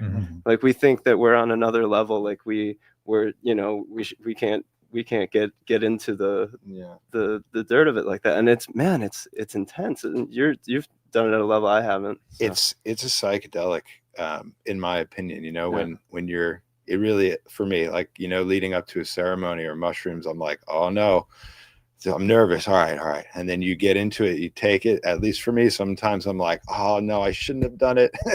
And then there's the threshold breakthrough moment. And that happens to me. You get on that flight, you got 25 hours, you show up to these places, you're like, oh, I could have been comfortable. And then you show up and you get your hands dirty. And at the end of the day, I'm just like, oh, I feel so good. And I went to go serve them. No. They served me every time. I hear this. There's so many different aspects of it. And I think to the parable of the 5 blind men and the elephant, and not to tell that full story, but essentially here's a creature that no one's ever seen, and each one feels a part of it, and one feels the trunk, and one feels the tail, and one the ear and the body, and they all have these radically different experiences of it. And usually the parable ends to say that it's relative, you know, what our truth is what we experience, and none are right and none are wrong. But the part of that I always think about is what happens after the blind men come together and sit around the fire and say, well, this was my experience. This is what I felt. And this is what this feels like to me. But each of them had to go all in to that aspect. Like one of them had to know every single hair of that tail. And if they were to go feel the tusk, they wouldn't know the full, like every aspect of that tail. And you talk about humility. For me, but 8 years, you know, since I've been on a chair. And if there's one thing you learn from paraplegia, and you learn a lot, but it's humility. I mean, it like slaps you in the face. And I thought about it, and there's a story people say when, you know, obviously the story of needing to suffer and finding God or near-death experiences. And my feeling is people I work with or shares that, well, I became a paraplegic, so you don't have to. And so there's some element of this divide, well, not divide and conquer, but that like backs together, right? Like SEAL Team 6. And so made like, you don't have to become a paraplegic because I did. I don't need to do a Sundance because you did. You don't need to go serve in Africa because you did. There's some element of that, That's right. you know, whereas like if we all just find our lane, but then there's got to be that center point that we all connect to, and then getting out of the judgment of others not doing enough of what we see or are called as is the path, or else we'd never actually put together the whole fucking elephant. That's right. That's a great, great point. Yeah. Also, Unity. Yeah. I mean, what if we just took all of the energy we spent talking shit about other people into producing good, truth, and beauty and love in the world? Yeah. How about that? Start with that. How about that? It's a simple one, right? It's so simple. As you're going to like judge and criticize and condemn and cast your stones, maybe just try to push that towards creation and love and more beauty in the world and art. You know, little simple things. Like we got a long way to go, you know, and the spiritual community is fucked. It's fucked. Like it's crazy, you know, and like I say that not because every single person in there is fucked, but the movement itself, like Christianity in Catholicism through much of history, when they're burning witches. And I went to the dungeons of the Inquisition. 90% of the torture devices were sexual torture devices for God. And it like blew my mind. And I thought I was on a path. I was like, I got to tear down religion. This is pre-psychedelic experience. And I have a psychedelic experience. I experienced God. I'm like, fuck. Well, I can't tear down all religion. This is way more complicated. You know, but like fundamentally, like we're now in a place where we have to, you know, start recognizing what we've done, who we are, where we've been, and where we're going, and start adding cumulatively to that in whatever way that we can. But all those small steps, like how do you know, what's the journey up a mountain? It's one small step. How do you know, stack 1,000 stones, one stone at a time? And like, how are we making our one small stone, you know, however that may be, and not judging another person. Oh man, I lifted fucking 10 stones. And that's another part of why I say like the spiritual community, not the people, but this idea, it's so much about what, like flexing, what lineage you have and what accolades you have and how much you've done. And this materialism, which is fundamentally Ahrimanic. It's trying to measure the ineffable. I don't care. It doesn't matter. It's where it's lost its way. And I think a lot of these movements, they lose the way. They become the husk, but not the seed. And I think this is where we're going, is about getting the seed back. Mm. Like put the seed back. What's Mhm. really there? And Mhm. what's really there, you can call it Christ consciousness. Mhm. You call there's other names, but that's a good name for it. Mhm. It's like the seed. Mm. It's like really getting back to that feeling, and then that feeling emanates out from you. Mhm. And however you do it is however you do it. We're all unique, Mhm. and it's all beautiful. Mhm. And it's like, let's stop judging each other for how we're doing, but let's aim at the same thing. Mhm. You know, if like let's have a similar mark Mhm. towards greater love, towards greater unity, towards a better world. Mhm. Amen. Amen. I'll add that, you know, Crazy Horse said that the people need a vision, and those who have it must seek it to the deepest blues of the sky. So where you find that vitality and that purpose and meaning, it's your responsibility to seek it.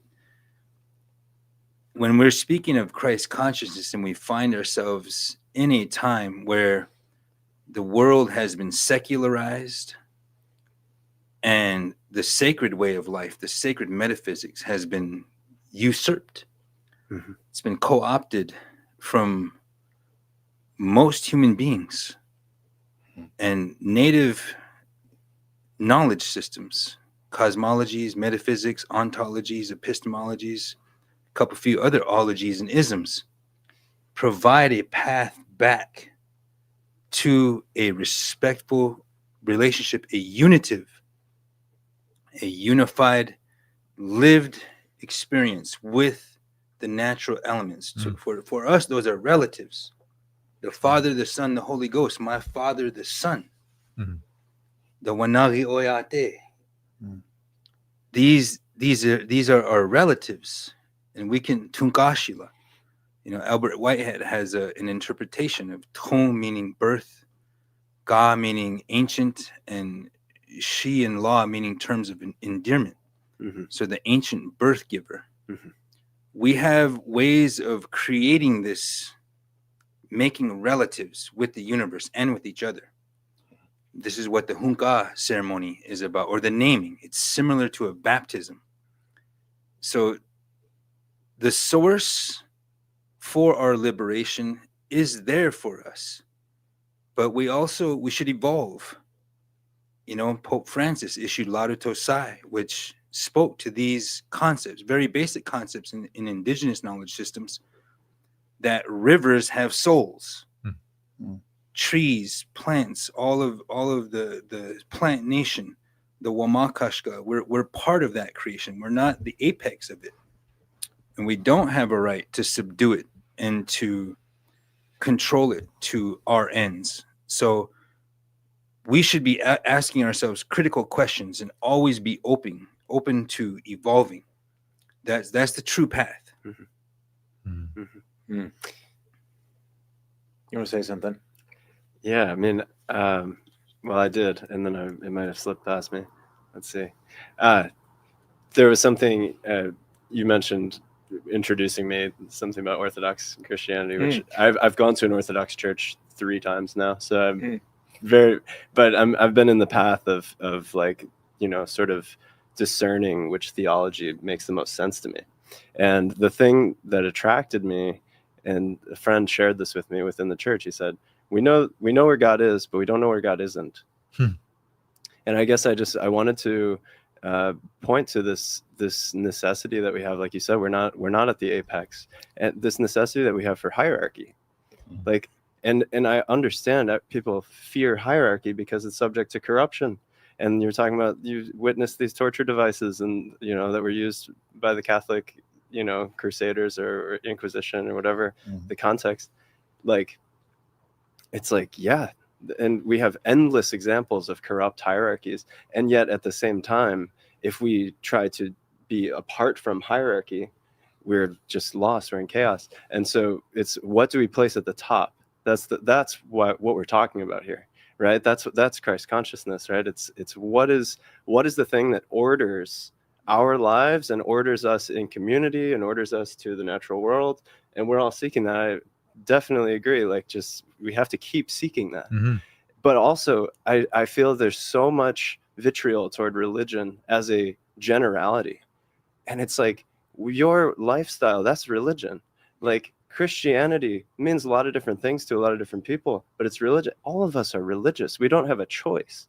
The alternative is chaos. So it's like we have to figure out some sort of religion and learn to respect each other's. You know, that's the thing that like it's like the lovely thing that I've found reading the Gospels is like, I don't know what happened to Jesus for most of his life.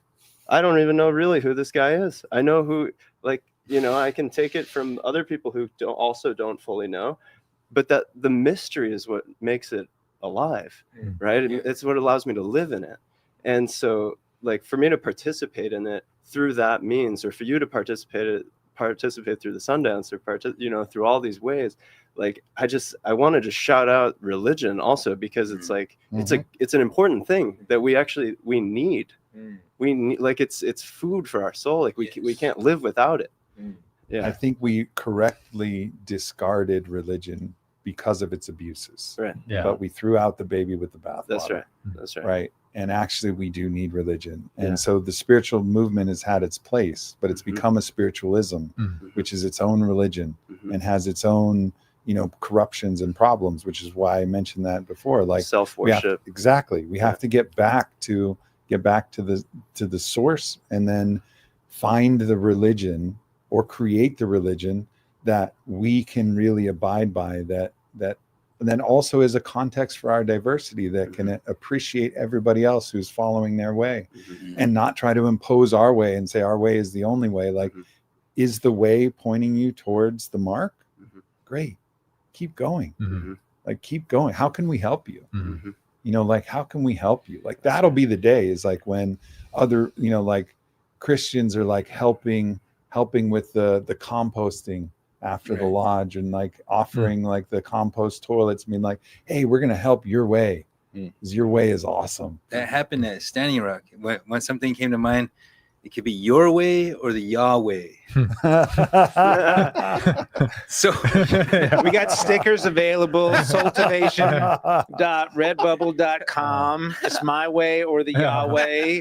Get your teeth. None of them are made from gold, but they were probably printed in China. I don't know the material. Anyway, I had to keep that drop, and that was a great plug. Thank you, Chase. Oh my gosh. So I want to add something very quickly. Is these challenges confront us right now in our daily lives? There is there's a spiritual warfare happening, and it started with the thievery of the sacred, which I attribute to the Enlightenment, scientific supremacy, the myth of salvation by technology. You know, look at AI right now. That's staring us in the face. Are we going to let AI use up all of our drinkable water on the planet, and then we're going to have a dead planet? It's like the arms race. If we don't do that, the others are going to engage that path and do it anyway.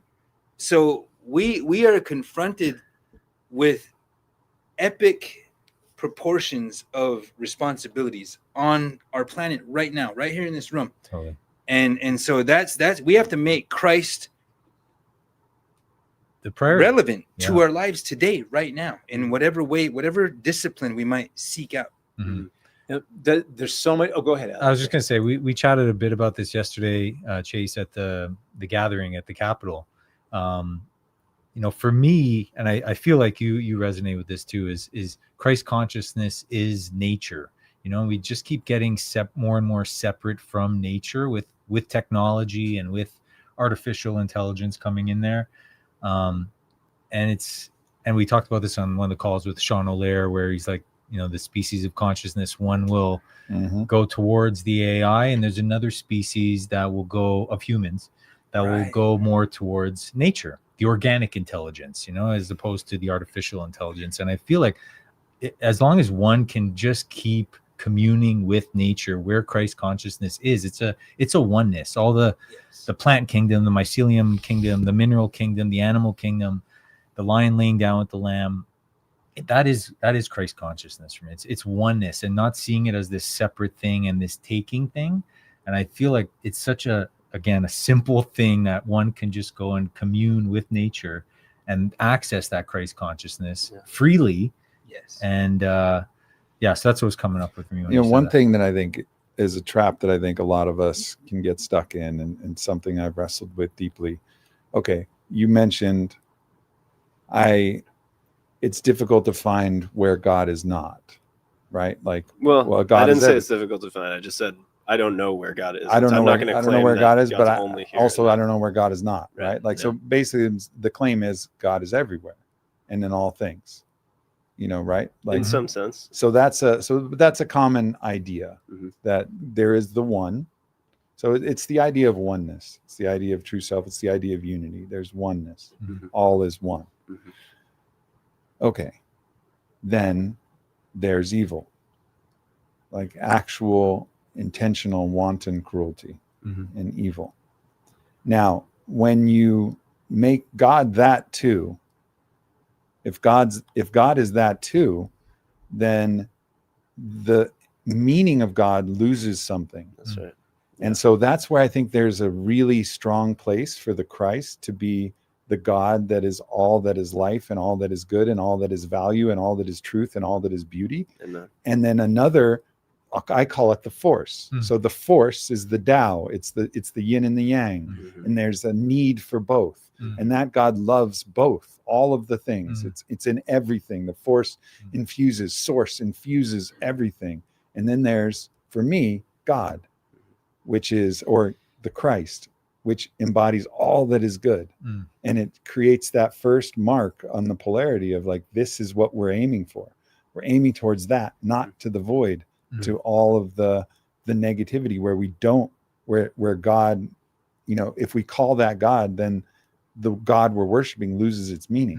Mhm. So this, for me, in my own cosmology, is a place where the God that I'm talking about, the God that I feel, that love, the feeling tone of God, the love, I like to preserve God to be that and call the other thing, the mystery, the Tao, the force, the source, something separate. Yes, and it loves the whole picture, but like the one that I'm aiming towards and the one that I'm worshiping That's right. is the one that's all the good, and Christ embodies that. Right. And so that's why I think there's an important place for the Christ and all the other ascended masters and all the benevolent beings and benevolent ancestors and heroes and all the legendary people and all of the good that participates in that, and all of life that naturally participates in that in its own way. Like that, to me, I think is an important distinction, because I think we can get lost in this confusion about what's oneness, but then there's this evil. And so what are we worshiping? Well, no, let's worship the good parts. And that's encapsulated in the way, the truth, the light. That's right. Encapsulated in the Christ. That's right. Yeah. I mean, I think that's the fundamental thing why it's so difficult to worship, is people's idea of God is too vague. And that's, to me, that's what Jesus accomplishes. It's a specific person in a specific gender in a specific place, at a specific time, and did specific, like, it got specific, and the teachings are specific, and all of a sudden you have somewhere to aim all of that. At least for me, that's how it clicked. It's like, before I'm fasting and praying to God and I'm offering something, but it's like, but wait, God also is evil, and God is also my recycling bin, and also God, God's just so it's like God's kind of indifferent from that from that point of view. Unconditional. Father Sean O'Leary talks about God in that way. Is like there's a God form that doesn't give a shit because it's all perfect. It's all one. There's like, that's unconditional love, right? Yeah, it's like but also there is this kind of part of it indifference, but there's a personal, your own personal Jesus, like the way that God loves you as the infinite intimate, as Rebbe Gaffney would say, like loves you personally so much. And then that love, that's the God that is worthy of our worship. And that's where in Yahweh falls short. If you read the Bible literally, Yahweh falls way fucking short on that loving unconditionally. If you read it literally, if you read it literally, big time. if you read it literally, it falls way short of that test. Sure. That is the most generous saying of Yahweh that you could possibly say of falling short, when it's like the literal representation of the entirety of the inversion. And so, but with that, with what you guys are talking about, there's so much importance in our language and our shared stories and our shared myth. And as much as we talk about the Christ and the Christ consciousness and aiming towards that, we also have that represented through Christianity. And some people will hear this and think about some of the distortions that are birthed from that and want to separate themselves from the church. So is the word, is it the Christ, or is there another word that, does there have to be a new word that doesn't come with all the muck? Are we possible to clean up that word that has been stained through other channels? Or if we don't do that, are we just going to be continuing to build prettier rooms in hell until there's something new to be emerged from it? Both. Mm-hmm. Both. Yeah. I think the word, the Bible is a magical text, and depending on your level of consciousness, it depends on how you can unlock it. And there will always be a place for the Bible. And even the name Yahweh, it's like it's speaking to the breath. Yahweh. It's like the breath. It's the neshama. But there's distortions. The human beings, we can never, as soon as we condense something to a word, we've already lost it. It's like why they said the name of God is unpronounceable. It's a feeling, it's a gnosis. So the moment that it goes into a word, it's profane already. Like we've lost it already. But we can clean up our words and bring in the traditions and respect them and honor them and love them and read them from new levels of consciousness and find beauty and find. So I think we can do, I really feel like we can do both. And I think we can do that with all the texts. I want to just say, I'm not a biblical scholar or anything like that, but the further that I've gone into it and seen people who have been able to unlock, and like really shed the symbolic meanings of, and like read it in a way that is just like incredibly life-giving and putting, so many things together. There are people who can do that. I'm not one of them, but I just recommend for anyone who's interested to not have a closed mind. It's like if you go into the Bible looking to pick it apart and say, oh, like I'm gonna show why this is so bad. It's like easy to do. Like a 5-year-old could do that. But like if you want to find depth in it and you want it to reveal itself the way nature does, it's also there. Like it's as infinite as nature in that way. Yeah, I have to agree, because when I grew up, I was very young and I like really hated the Bible. I even said Jesus wasn't real, and now look, like it comes to you like it just like there's a lot of amazing knowledge inside that book. And I personally don't relate to it in religious forms because, it's just not my style. But the book Bible, I think, just means like bibliothèque. It's just like the book. It's a book. And so when I started to pay attention to it and really connect to Jesus, I was like, oh man, you missed the mark again. I mean, I've missed the mark a lot. And that's the beauty of like, okay, I want to keep growing always. There's something to be said about pre-literate people who predate this process of assigning symbols, visible symbols, to an utterance of consciousness. That's not necessarily more evolved. And you find this out. It's I love study. I love that world of studying books. I do.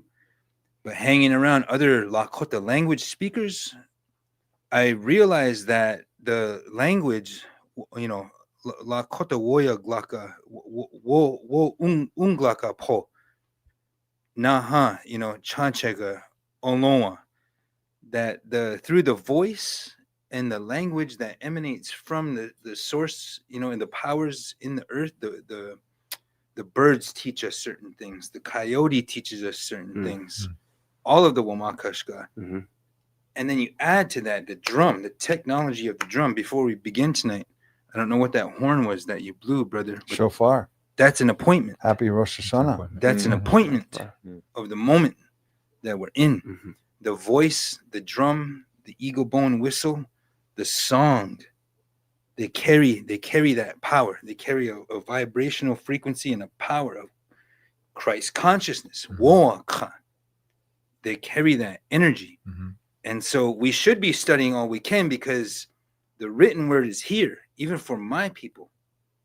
We have this, we've assigned these symbols and stuff, these diacritics and so forth, to assist us in revitalizing. And so that way of knowing is not lost to the earth, but some of them have been lost to the earth.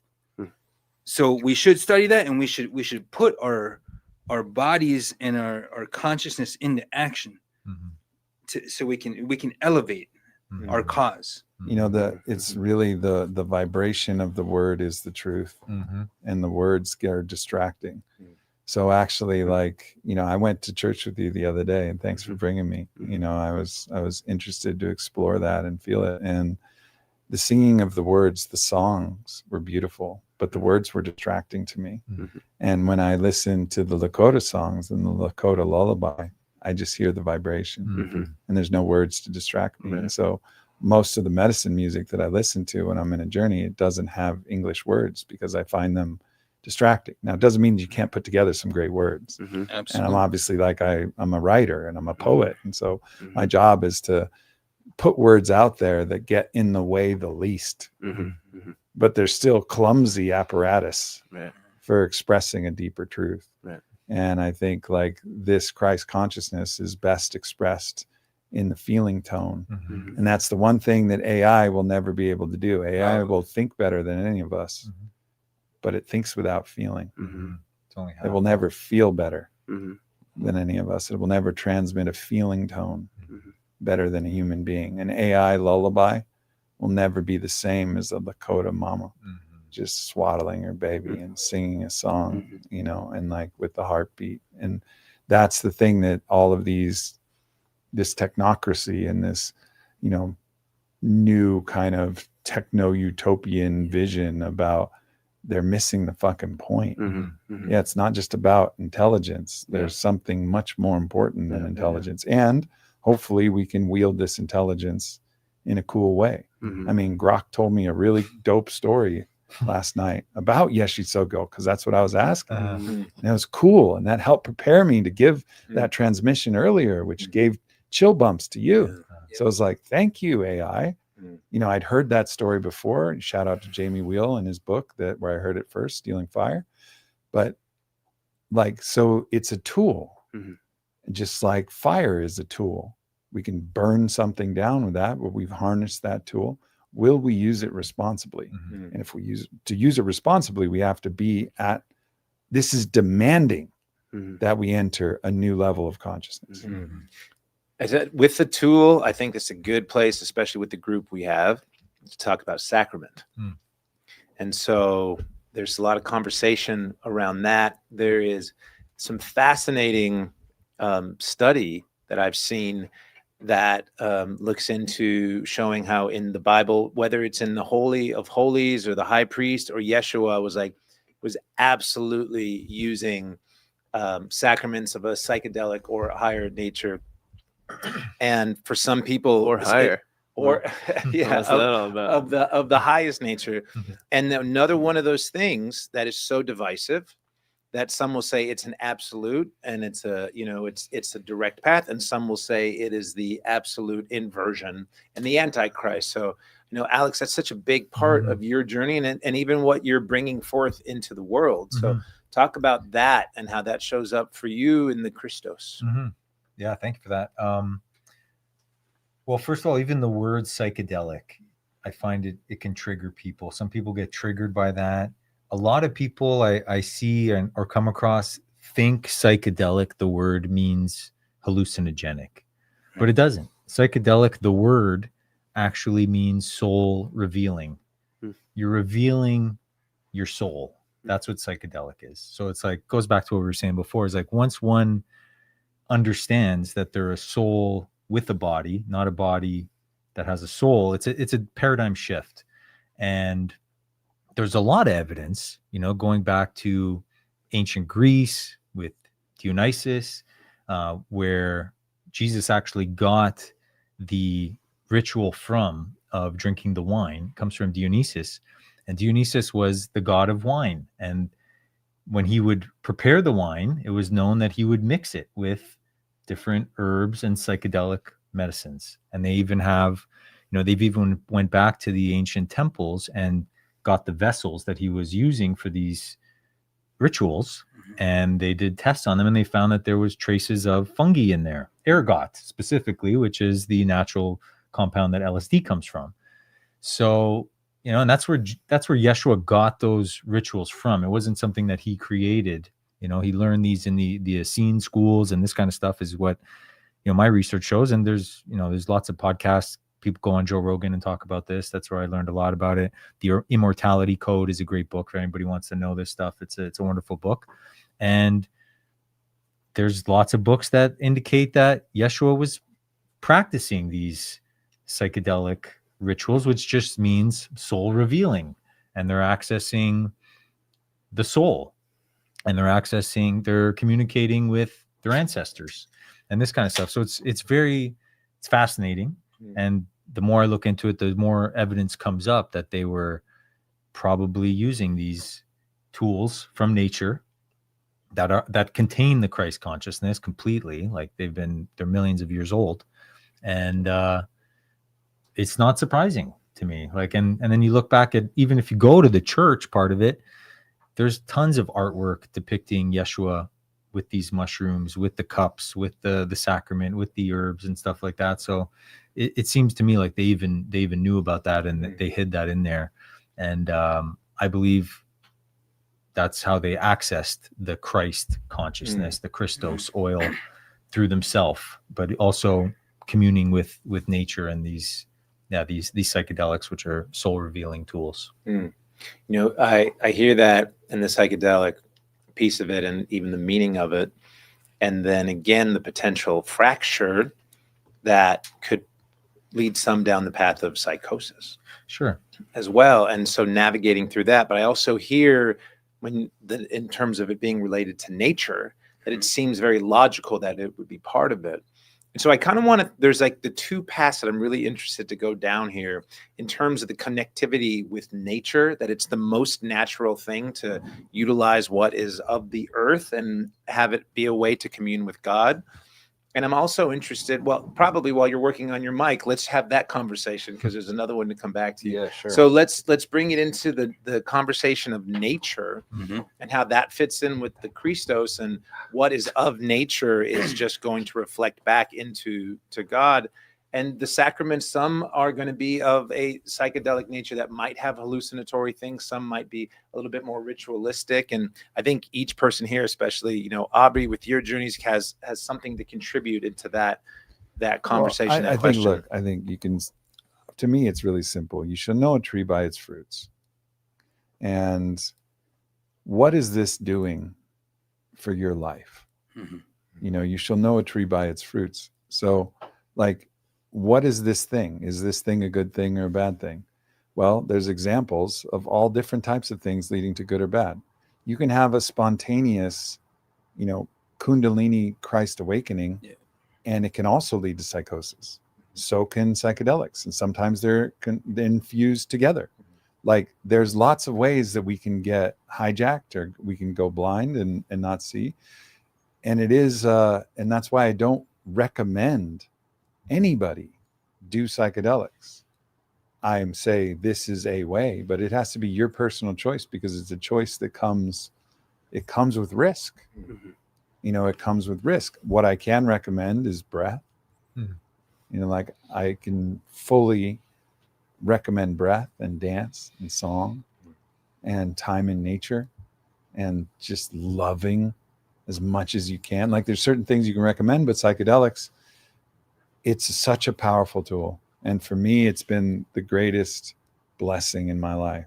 Same. It's brought me to the deepest levels of love and consciousness that I have. It's like been so inextricable from that process. So for me, that tree has borne good fruits, and for others, it may not. And I think that's something that we have to be mindful of. It's just like, all right, is it leading to what we're aiming towards? Is it actually creating that? And then what do you need? What is the minimum effective thing you need to get you to the highest point? And is it causing some other effects that you're not aware of? You know, and I think there's pitfalls and traps that we have to be cognizant of if we engage in that path. Yeah. Yeah. And that's what, Ryan, I want you to Sure. like speak on that, of navigating some of those pitfalls. And I mean, go with it where you want. But one thing I would love for you to share with is that your view on those that have a Messiah complex and how that fits in through this conversation. Yeah. So I'm just going to keep it real. You know, 7 years ago, I got a large amount of LSD, and I was feel like I was growing so exponentially in my mind, like really fast, from like it's just a simple baseball player trying to hit ball, you know, see ball, to like, oh, we're all one. Oh, there's no mistakes. And, you know, I kind of have an addictive vibe about me sometimes. So I go to this place where I'm so connected to the divine that I expressed it, and I said out loud, I'm Jesus. He's me. And there's no one who can tell me otherwise. Like, ain't nobody going to convince me out of that. And so, and it was erratic. It was manic. I wanted to save the world. So you have that Messiah complex. Now, I think in a lot of ways, just to touch on that, like we're all sitting in this room in some way, shape, or form. We have a version of Messiah complex, but when you turn it up to 20, when it needs to be on level 5, it can get messy. So for me, you know, I got tricked into a psychiatric ward against my will. And that was really tough for my psyche to handle, because I just wanted to help people. Now, all of a sudden, I'm in a place with people who want to kill themselves. I'm in a room with 3 other people, and there's a nurse checking on me every 15 minutes to see if we're like someone's trying to do something to themselves. And I'm like, I just want to sleep. I can't sleep. This isn't healing. And so that really sent me on a really destructive, confusing path down the long run. And so what we've been talking about, it's like really right now, as far as I can see, unless I'm missing something, there's not a place, because I'm not the first person to have said I'm Jesus. I think you've maybe heard it. Man, Like, I'm a fucking magnet. Yeah. So like, for those people. yeah, I mean, clearly. I don't know. Maybe there's other people who got, people come tell me that all the time. I'm like, oh no. Yeah. Okay. And It's like they'll come up and be like, so I got to tell you something. I'm like, what? I'm like, I'm that guy. And I'm like, what guy? And they're like, you know, the guy. I'm like, oh my God, here it comes again. It's like, what guy?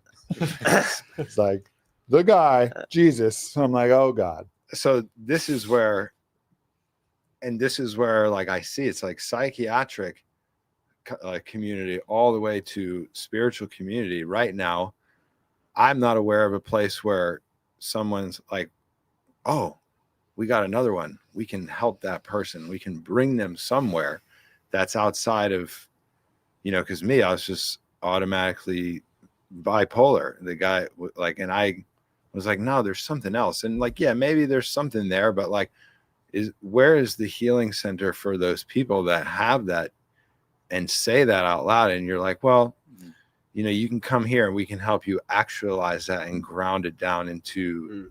Yeah. I mean, I think they needed somebody telling you, hey, you're not Jesus, you're Ryan. Sure. And Ryan is worthy of just as much of God's love.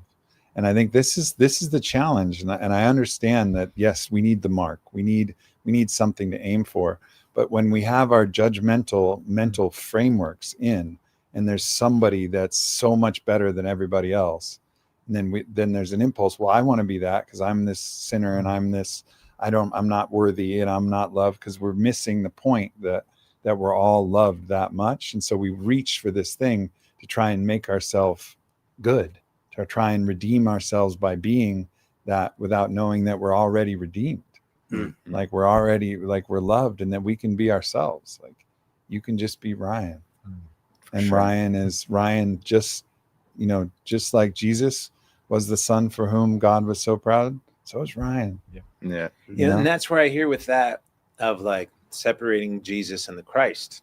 where I would add one more there. You're not Jesus, but you're Ryan the Christ. Mm. And then that activates the sacrilege here. But there's something about, like, we want people to embody that, which the, Messiah complex is that, just maybe to an exaggerated degree. And Yogi Bhajan said, the times we live in, a third of the world is going to die, a third of the world is going to go crazy, and a third of the world is going to wake up. I think 2/3 of the world are going to go crazy, but half of them are going to get through the craziness into the wake up period. And so that period that we go through when we're teetering is that, how do we take that and bring that back into, embody it into the awakening instead of completely losing it? I want to bring that into a question of something that you guys, it's been talked about, but I feel is important here, because what's the context? Where Tariq Clark from Rally said, what makes people leave spiritual or new age spaces to go to orthodox religion? He said, I've seen more of the reverse happening with people who had religious trauma, but noticing folks who left the spiritual world to follow strict religion. And so there's all these people at this choice point here, and then they've got to pick the container of which is going to give them the guidance to bring them back into their wholeness. Yeah. Hearing your experience, when I was 18, I was like on autopilot, stupid kid, doing whatever. And it wasn't through psychedelics. It was just an insight. That I was talking to some friends, and all of a sudden something popped, and I was like, oh, everyone's looking for happiness outside of themselves. They're never going to find it. It's just mind, body, and nature. And I just and all of a sudden I couldn't say words anymore for like 30 minutes. And I'm like, broad daylight, two friends sitting in the front seat of the car. I'm trying to say one word. I can't get anything out, just tears streaming down. And in that moment, I felt the interconnectedness and unity of everything, but I also felt the fallen part, right? Like I could say it's technology, but when you say Tao, like, I thought, like, the first word that eventually came out 30 minutes later was like the way. And I had never heard it before. I grew up secular, Jewish, and it was all that was there. And years later, I'm in a Vipassana retreat, and we have a 15-minute interview with the teacher. And I go, hey, Doshin, like, you're talking about how thoughts are suffering. And I love thinking. I'm having the best time thinking in there. Like, I haven't had this much time to think. I'm creative. I'm thinking about it's awesome. So why is it suffering? And she goes, no, that's great. That's great. But can you turn it off?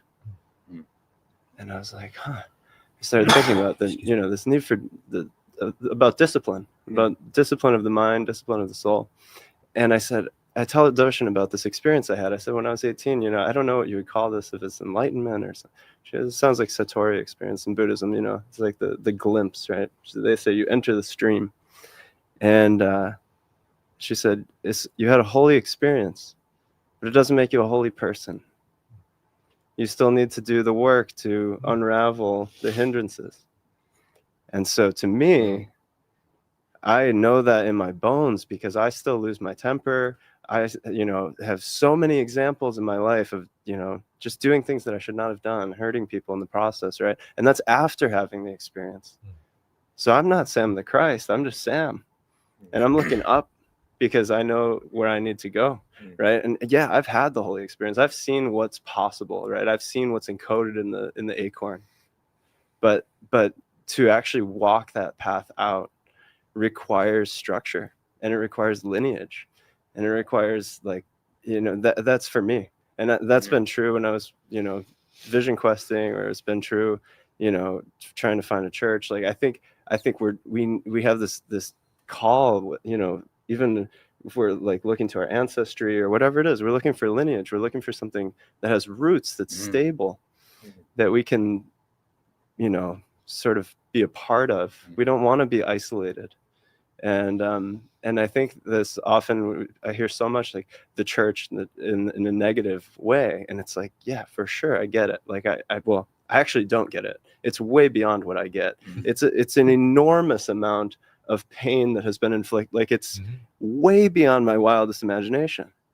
And yet, like, to worship in community, it's an essential part of life. Again, you know, I was kind of saying it before, but that's one thing. And then I'll just say lastly, like personally, what drew me into it was just reading the Gospels for myself.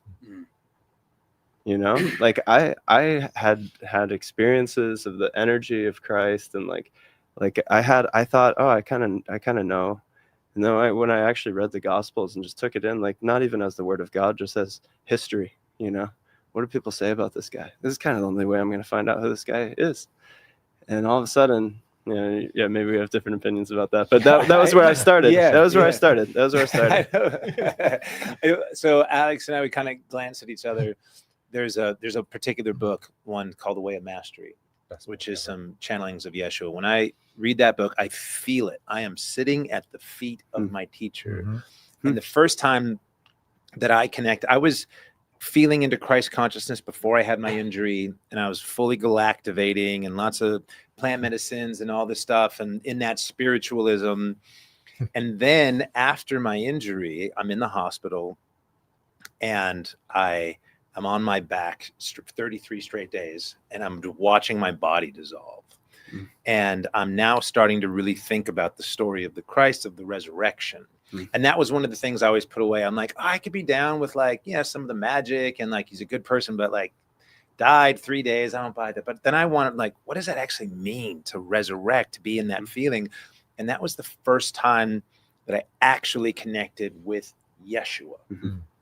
And then I wanted to learn everything I could about this person in every way I could that wasn't the Bible. Like the exact inversion of what you just shared. Because my view and relationship was that this one book that was distilled through many and chosen from so many options through, we could probably get into that whole thing, but I don't want to get too far into the historicity of it, is that it's still just one version of it.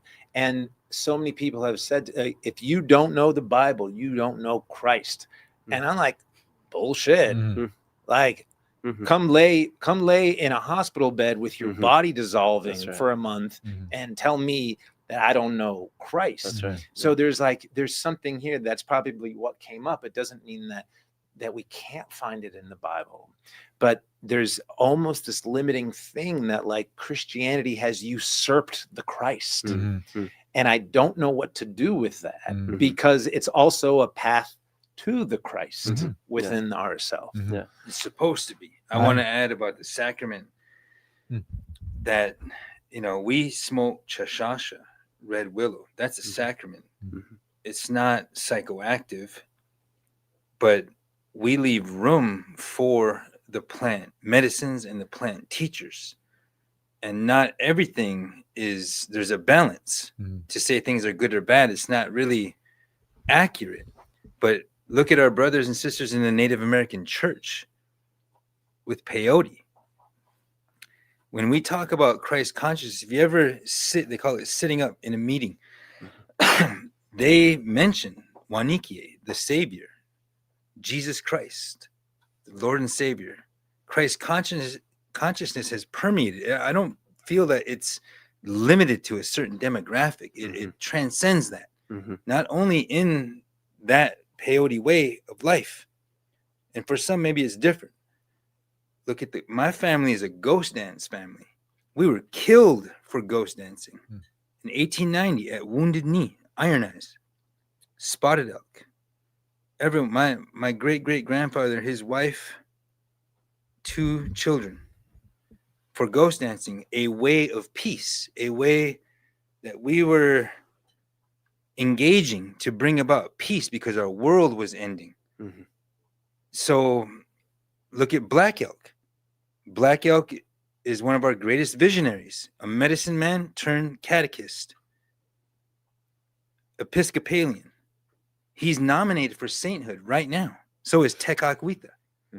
Nominated for sainthood. The Pope now should saint them. I feel like with sacraments, there has to be room for that, because it leads us to Christ consciousness. It leads us to a sacred understanding. I've learned a lot about it. I've studied it, But so my words about it wouldn't be the same as if, a psychonaut, somebody who has given themselves to that, but through fasting, no food, no water, through dancing, through the drum, we can become hollow bones. Mhm. Like Fool's Crow. I come from the school of Fool's Crow because of my first medicine man. And so I have to engage a certain path that doesn't allow me to participate in that, because I have to reach the consciousness, Christ consciousness, through this other way. Mhm. But we're doing the same thing. We're releasing endogenous sacramental fluids, whether it's DMT, whatever, brother. What was the word you used, Brother Alex? I use the Christos oil. Yes. Yeah. We're Cerebrospinal we're fluid. doing that, and it's available to us. In fact, there's DMT in buffalo liver, and we eat that raw. And so, that's what we're doing. So there's room for that. I want to make those few comments. I think if we say the Christ is hitting the mark, right? So that's someone who's hit the mark and stuck it, not just touched it. That's Satori. Mhm. Touch the mark. Mhm. Touch the mark. Mhm. Touch the mark. That's very possible. And I think there's an important and sacred place for that. Because to touch the mark, to know God, to have like, do you believe in God? What are you talking about? Mhm. Like, I know God. I know God. Like, that's a special thing. And that happens when you touch it. Mhm. Now, doesn't mean you're going to stay there. Doesn't mean you're going to stick the landing. Doesn't mean you're going to hit that perfect 10 double backflip, stick it, and the crowd erupts and roars. I think, even in Yeshua's story, you see him struggling still. There's parts of his humanity. That's the thing I wish we knew more about Jesus Christ. But he did. I think we all agree here, like he did hit the mark. And it actually took the crucifixion for him to finally go through the final trial, where he was the final questioning to hit the mark. And we all have that opportunity of our potential to like hit our own mark. And then how much do we want? But what do we want? Because there's a complete emptying of ourself, the whole structure of who we are. Like there's a passage that is read very little, but it reads something like this. Yeshua says, to follow my way, you have to hate your brother, hate your mother, hate your sister, like hate your family. Well, it doesn't mean like hate, like be mean. He means actually remove the specialness of all relationships so that you see everybody evenly. If that's what to do that really means, I'm not going to go that far. I'm always going to love my kids, especially. I'm going to love my friends a little bit specially. And like, I'm okay with that. And that goes back to what I was saying. Like, I'm okay with being a little bit underneath the mark. I'm still aiming towards it. I'm going to do my best and I'm going to love those, but I'm going to have special relationships. I'm going to have special things that I like. And like, I'm not going to go all the way.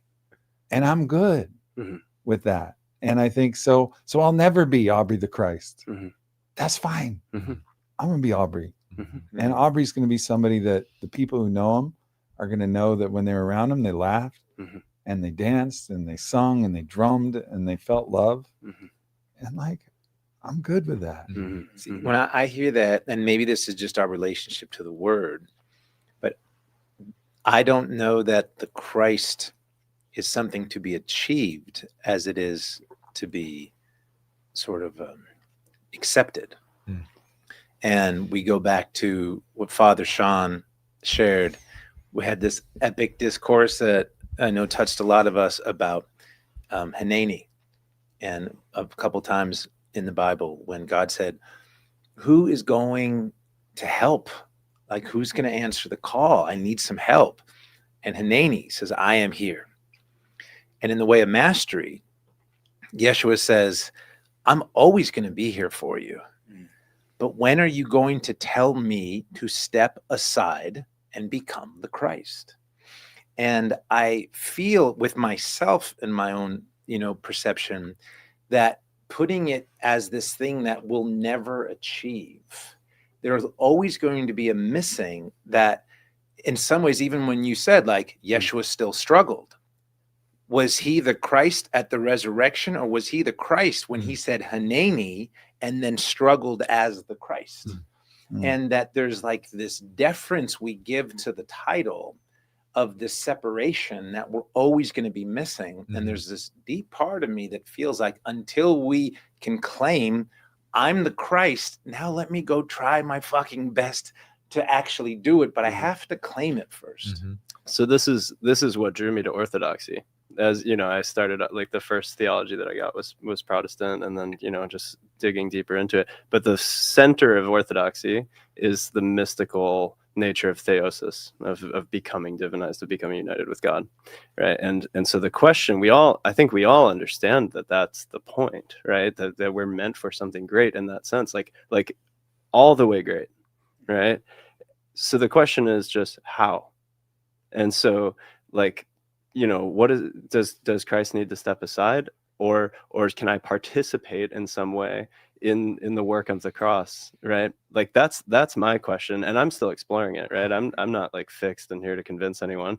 I'm just like, the question is, you know, you do it through Sundance, you do it through the peyote circles, you do it you know, meetings, you do it through the Eucharist, you do it through service, you do it through like however we choose to participate.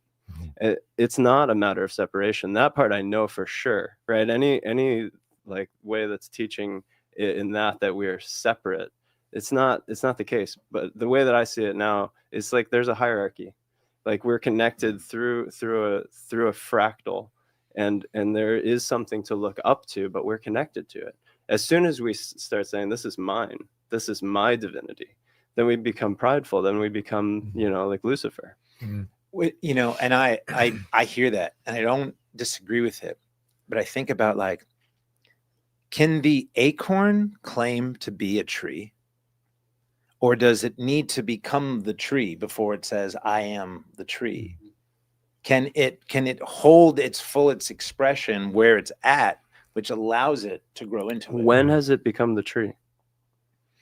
Exactly. At what point? But it exactly. keeps going. It keeps saying, I'm not quite there yet. That's the posture of it. It continually grows. It continually grows. The greatest saints still thought themselves to be so far away, but people recognize their glow. No one saints themselves. Someone else does, right? That's the whole point of it. But so within that, it acknowledges I am a tree, and I am ever evolving into my fullest expression, but it never doesn't not become the tree. Absolutely. So wouldn't that be said that we are the Christ, and we just expand into its fullest expression? This is the paradox again. To actually understand any of the mysteries, you have to be able to hold paradox. You are that already. And there's, I'm sure, many passages that support that you already are that. And this is deep mystical teaching. You already are that, and you're becoming. It's the being and the becoming, and both are true. You're perfect as you are, and you can do better too. You know, and I also do hold that there were certain ascended masters that hit the mark and stuck the fucking landing. They actually did it. Many of them. They they maxed out. They full sent. They full sent. You know, they maxed out. And and I think, you know, there's a certain level of like, what is our aim? What are we trying to, how are we trying to max out? And then what does that even mean? You know, like how much sacrifice are we willing to make? You know, like, am I willing to see, like, as Yeshua looked and saw who I believe was his beloved Mary? You know, obviously that part that's a whole other story about the relationship between Yeshua and Mary of Magdala and his brother John, and like knowing that they're going to have to watch him go through that. Like, are you really willing to go that deep? I don't know. I'm still trying to figure it out if I have the courage to Sundance. You know what I mean? Like, so like, I think, but there is the mark. There's the full send Christed out thing that I think has been done, and Yeshua did it. I think, as I said, Buddha did it. Yeshua Tsogel did it. There's countless other people that we've never even heard of that did it. And it's a choice. They chose They to fully chose. send. They chose to do that. And like your shirt says, no one gets to the Father but through me. That's an individual choice. No one is getting to the source but through themselves. That's it. That's the only way. It's a self-actualizing choice and journey to full send. And everyone gets the opportunity to get to know God within themselves on this go around. And it's up to you. If you want to go 90% and enjoy the fruits of your labor, by all means, that's your choice. If you want to go absolutely balls to the wall, full send, that's your choice. And that's what I think we all get the opportunity to full send. It's like, how far do you want to go? I'm going full send. And I think the key thing here is don't lie to yourself. Actually be honest with how far you want to go. That's what I love about you. You're just owning. I'm like, I'm gonna enjoy my stuff, and it's like great. I'm evolving, and the tree is growing, and I'm like, but I'm not like, no. That's what I love about you. You own it. You own it. You're authentic and speaking truth. It's like, and I'll say to that, my own personal journey, I'm actually really with you guys, and it's reminding me when I was connecting with Yeshua and growing up Jewish, it's like, it's not that we don't like him, we just don't really talk about him that much, and so and so I remember thinking, I went through some really challenging circumstances and paraplegia and divorce and death and all these things, and it's like, how much more can I take? And it's like, I don't have nails in my hands, Right. So that was that mark I think we're talking about of coming to reach. And so the paradox is both. It's like, Hineni, I am the Christ, therefore I can keep going until there's nails in my hands. And so both of them can exist together. Yeah. I mean, so, we've been honoring Kairos much more than Chronos in this conversation. And I want to check in with everybody here, with the crew. There's one more topic that I'd like to bring into the conversation if we can, if everybody's good with that. I don't know, it could be hours, but we can keep it somewhat brief. And it feels like it brings us back here because the conversation here was Christ consciousness and the modern man. And so here we are, and sitting together having conversation, and it's all about relationship and being in right relation. And a lot of people asked, I'll just read one of the questions to tee it off. And again, thank you so much to everybody who submitted your questions. It was, let me find it here. It was Christine Fogarty had asked, how does the modern man bring wholeness and the healed masculine to partnership, particularly in creating safety and holding emotional space for his divinely whole feminine partner? So there's that question there, but I also want to bring into the space that when we were sharing this, the promotion, a lot of people would jump in and be like, oh, Abby Marcus on this panel? Well, I'm not going to be, no, forget, that's not Christ consciousness, because of your relationship dynamic. And I want to offer one more thing till we open it up within that. And I don't want, the conversation doesn't have to go into that depth. It's about right relation. That's where I want to go with it. And so I'm bringing a few different things in here so that we can open it up. Within the relationship of Yeshua, I've come to believe this idea of compersion, that if he is who we think he is, I do believe that he would have had that. I don't think he was celibate. And if that were the case, there was no aspect of him that would be possessive of any of his partners, or else he's not who we think he is.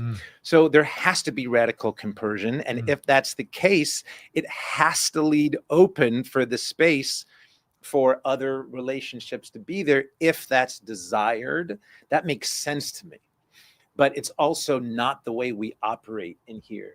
So I just want to tee all that off into whether it's monogamy, whether it's celibacy, whether it's polyamory, whether it's friendship. How does the modern man embody Christ consciousness in right relationship, particularly in intimate partnership? Well, I think for me, it boils down to honestly, you hold that whatever relationship you have, you hold it honestly. And I think whatever structure you have, just like whatever path you chose, if you chose the red road and the beauty way, choose that path honestly of your own will, and be honest about how much you're following that path and how and whether that really serves you. If you choose the path of traditional monogamy, be honest about it. Be honest with what you feel. Be honest with your partner. Be honest with what you want. If you choose a different path, like I've chosen, be honest about that. Like, that's, if you go into the inside of our relationship dynamics, the beauty of being completely honest, where there's no secrets, there's no hidden desires, there's no part of me that I can expose that won't be loved. There's no part of my partners, my beloved wife, Ilana, my beloved Alana.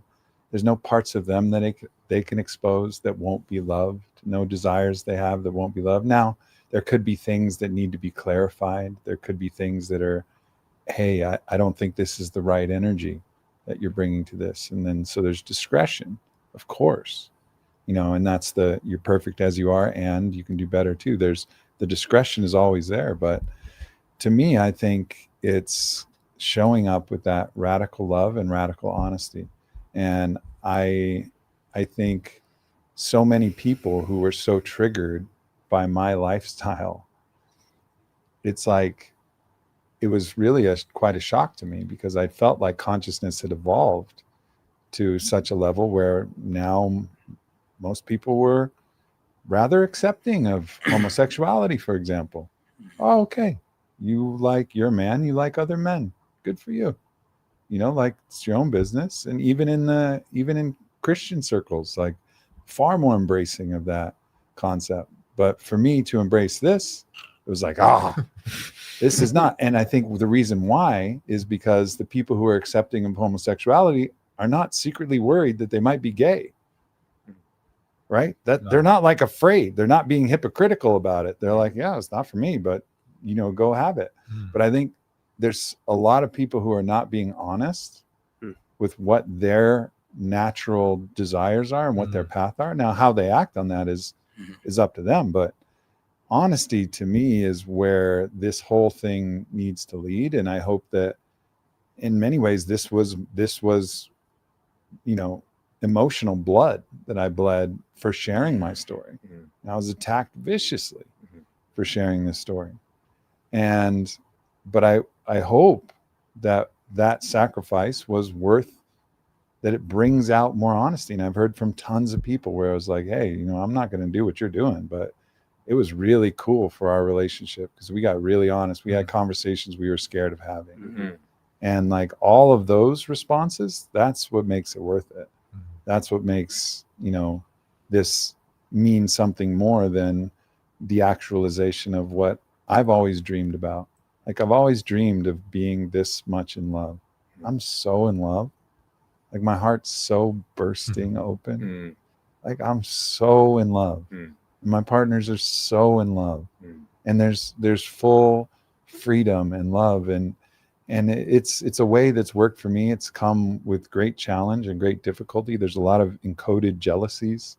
There's a lot of rivalrous kind of ideas with your brother or sister to sister. And this is a new way that helps us reevaluate all of these things that we just take for granted. And it isn't for everybody. And I'm not being prescriptive about it. But, as I keep saying, you should know a tree by its fruits. Yeah. Like, if you could take a tour inside my heart, inside Alana's heart, inside Bailana's heart, and really see, then you would see what this is. And then you will know, taste it and see that it is good. Yeah. The prescriptive part that I hear from that is the radical honesty. And that's the modern man bringing that Christ into relationship. I want to open up for the other brothers. Yeah. What other aspects may come through for you in that? Well, I mean, first I want to give a shout out to Father Sean O'Leary, because like this whole conversation is transformative, but we all have like our roles in the Christ consciousness. And just to give you some love, Aubrey, about that, it's like, man, I wish people could just see, like, you telling that story is an invitation. You are the mark of the Christos honesty. I've been watching it for years. I'm like, damn, I want that. And I've been scared. So like, and I was going through a lot. So when I kept seeing it, I was like, one day I want to do that. And now I'm here doing that. And then coming to the modern man with my wife, so this awakening happened to me 3 times. 7 months ago was the most recent, right? And I'm living in Thailand with my daughter and my wife, just like running a real estate business. And then I'm like, I feel like Jesus again. Like, oh no, like I was terrible. I was like, no, not again. Like, no way. Okay. So then it's like the Hulk comes through. It was like, Jesus save. Yeah. So, but what happened like in the months after that was like me trying to explain it to her, and then on top of that, me wanting her to come on the road with me with my daughter. And sometimes I was getting mad at her, and she might be watching. I love you. Thank you. It took me a while to be like, as the modern man, it was like, wait, what are you missing here?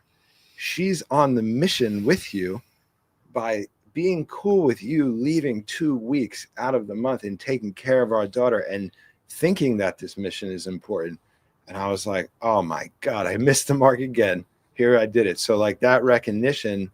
And like now I just like, I'm always telling her, I'm trying to more and more and more like, man, you're a queen. You don't have to be here. You're here with me because you are supporting it. And like the more of, I think, us men diving back into ourselves when like we're triggered by our partner. It's like, wait, what does this mean I need to work on? What is it within me? It's not about, maybe you're missing it.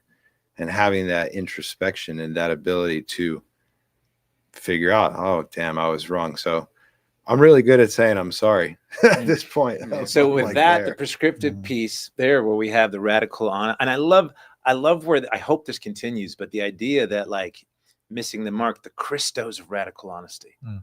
And what I'm hearing here, the prescriptive, it's the Christos of radical accountability. And all of these different aspects, the elephant that is the Christ bringing this into the whole. So what about you, Alex? How does that show up for you? A little different for me. I'm single. I've been single for a while. I've also been celibate for the last 13 months. Once I first had my first real interaction with the Christ consciousness in my psyche, I became obsessed with, trying to recreate that. And I learned that retaining your seed and charging yourself up with the sexual energy through the Kundalini is the way to do that, to release it in your mind, like the Christos oil, and also doing it intentionally so that the more I access the Christ consciousness, that I'll be able to recognize it in another and see that in the woman that I'm calling in to be my wife. And so that was my intention doing it, and it's working. A really dope ass woman has entered, and she's all about the Christ consciousness and the Mary Magdalene vibes, and it's like, wow, this is working. And I've seen this work for a few other really dialed in guys, so it wasn't my code or anything, but I'm practicing it. And on my putting the elephant thing, Christ elephant thing, or whatever you want to call it, together, it's echoing off Aubrey's, where I feel and sense, and looking back on my last relationships too, they were all really craving not honesty, that too, but intimacy. They really wanted intimacy, and I had a challenge of like really being intimate. Like I always looked at it as intimacy as sex or making out or the physical, but it was really what they wanted was just truth, my truth, and just being honest and even transparent. Like, and that's what I've been practicing is just being, this is the truth for me. And they actually really appreciate that very much. That's the intimacy that we get to see each other and the mirror that's there.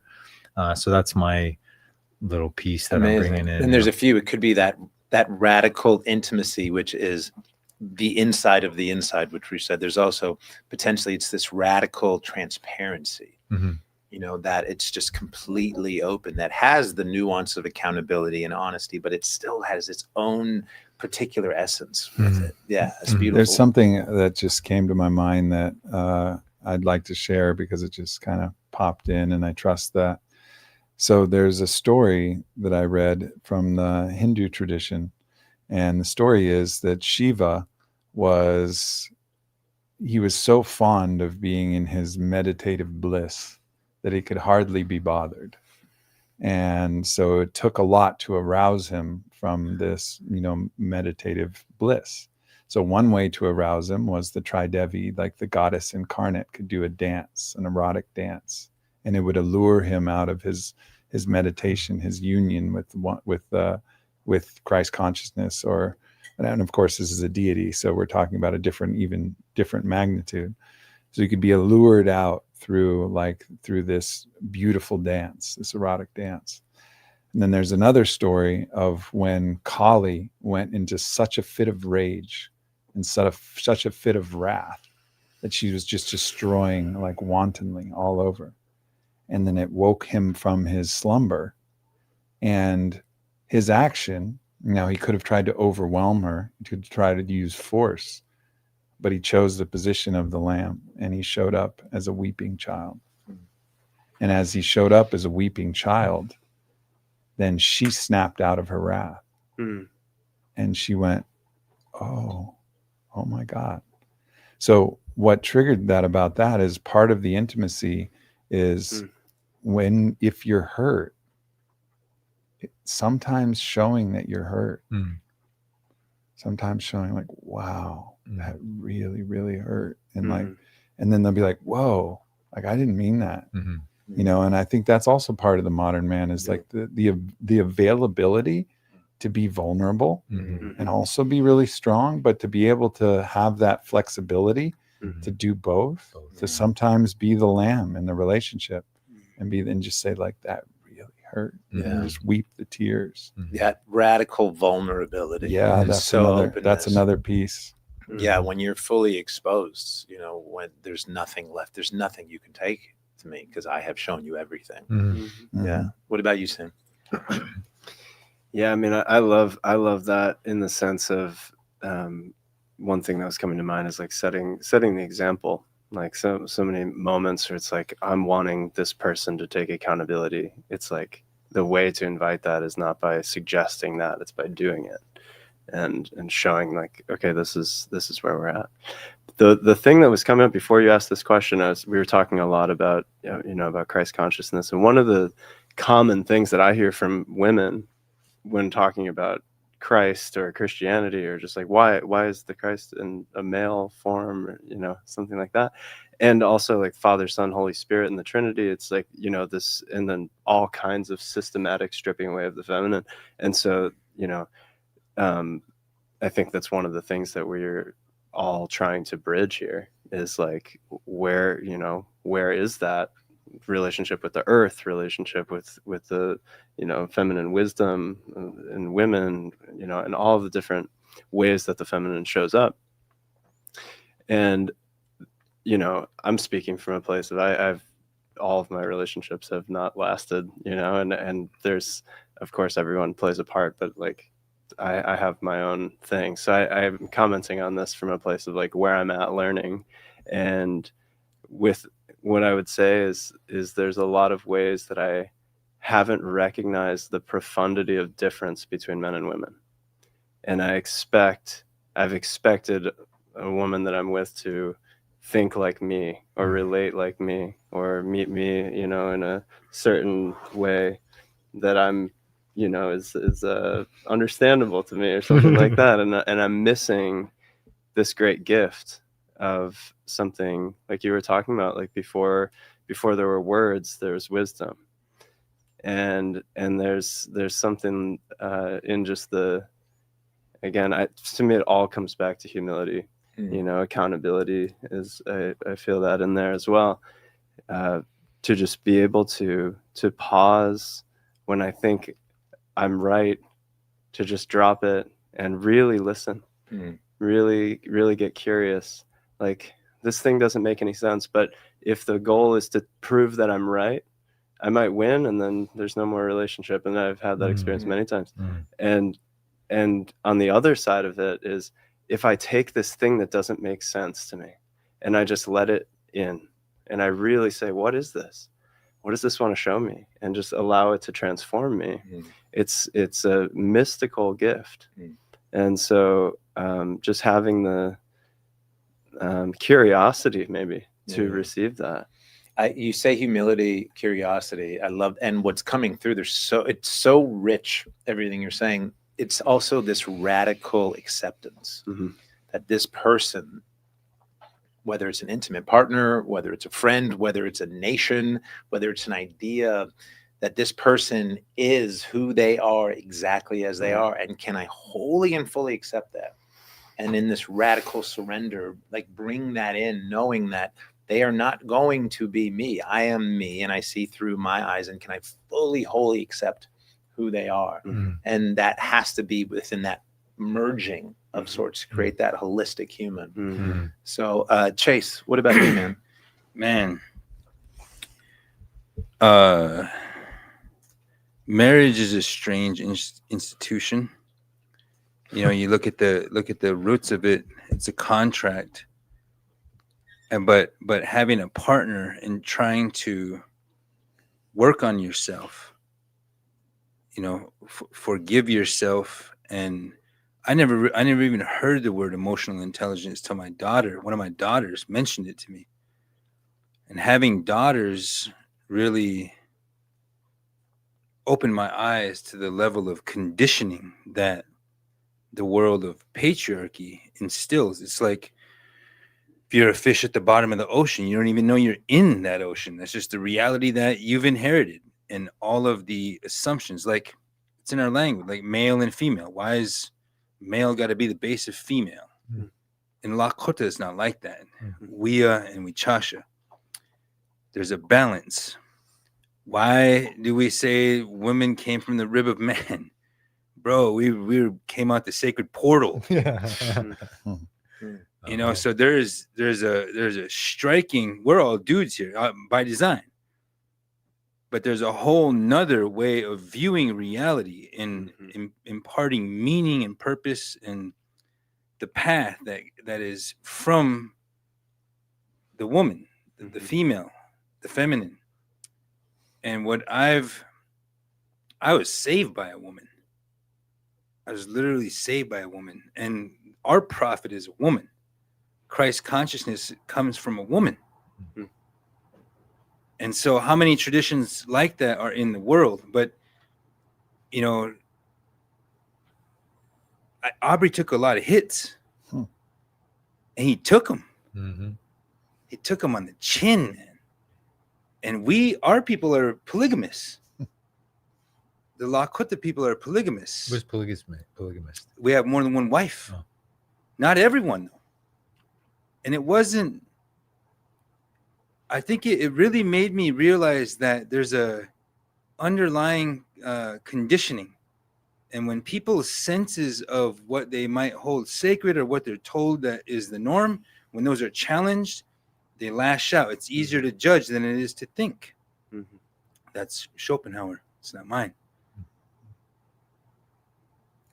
And so Sitting Bull had, I think, 3 wives.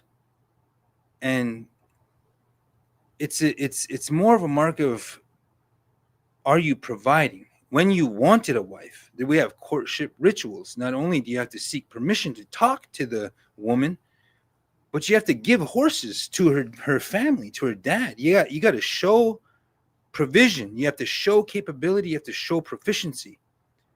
And when maybe you got lucky and you married this woman, well, that woman might have a sister who has a husband, and that husband might pass on in the field or whatever. Now it's a matter of utility. Another partner comes in, and it's a team effort.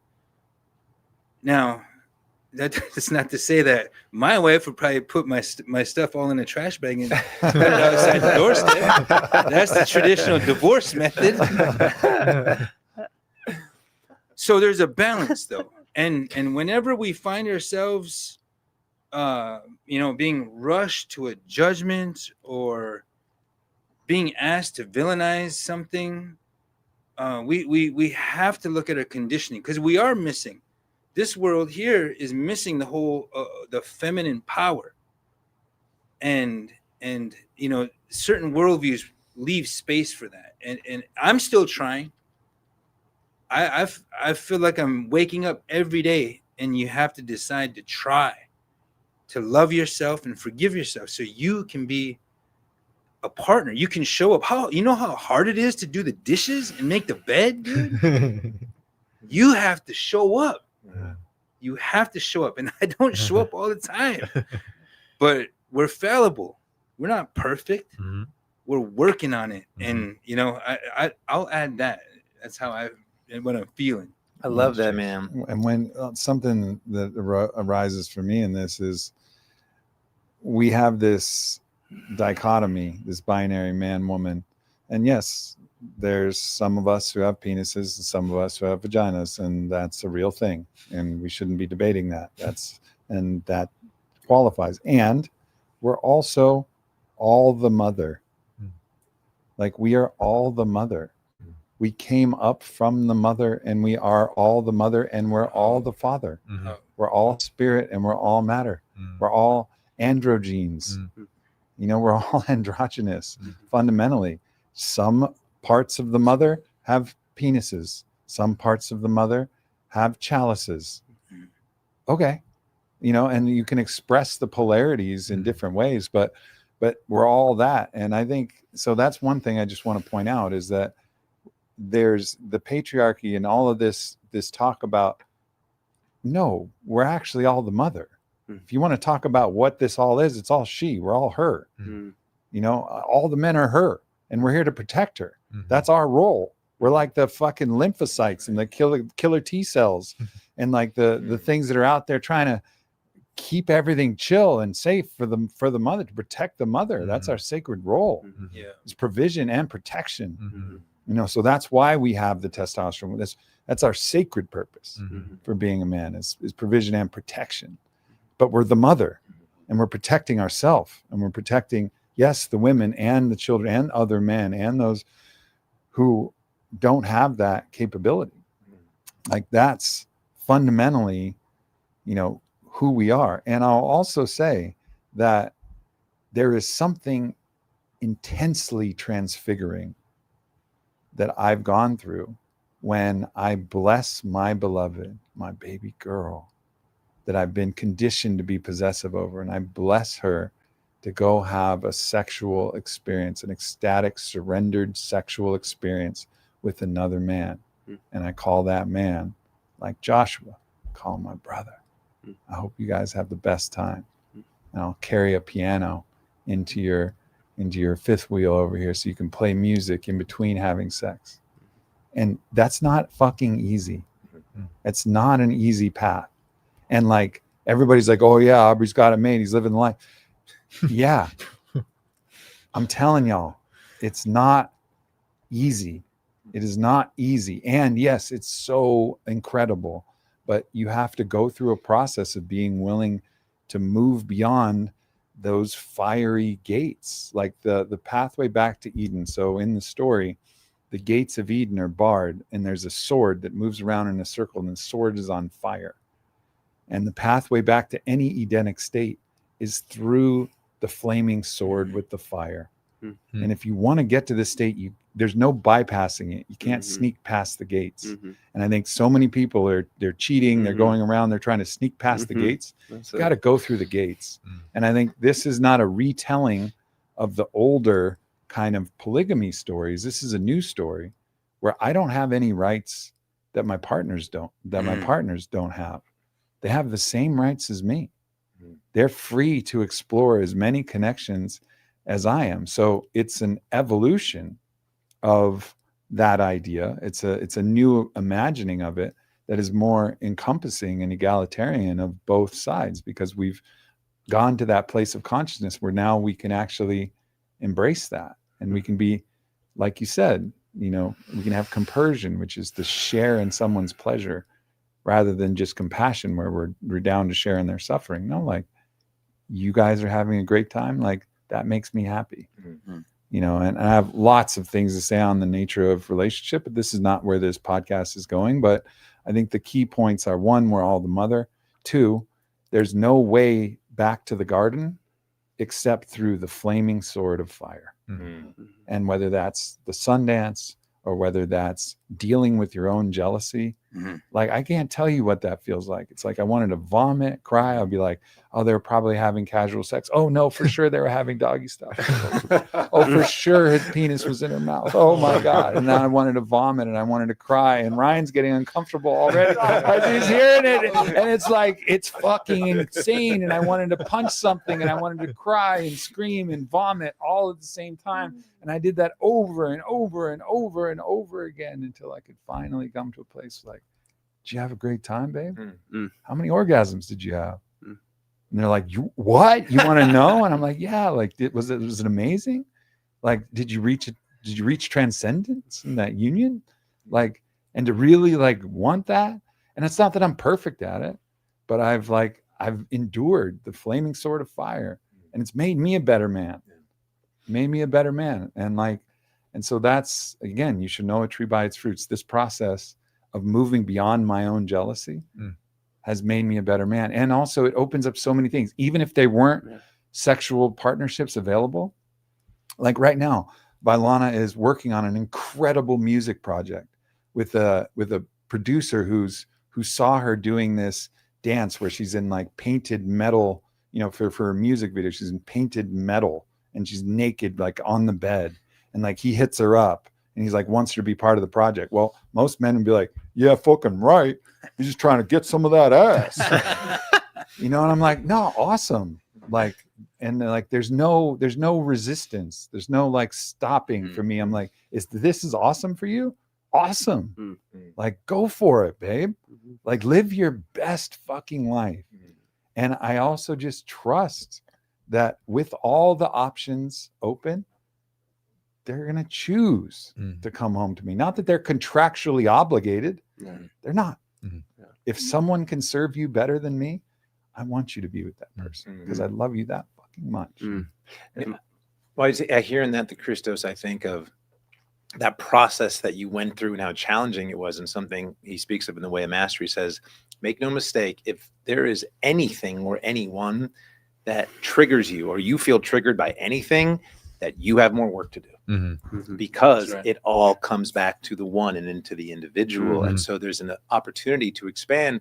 And hearing you go through that, I think about, there is no instance in any way, shape, or form that can be imagined when Yeshua would feel pain from somebody else's joy.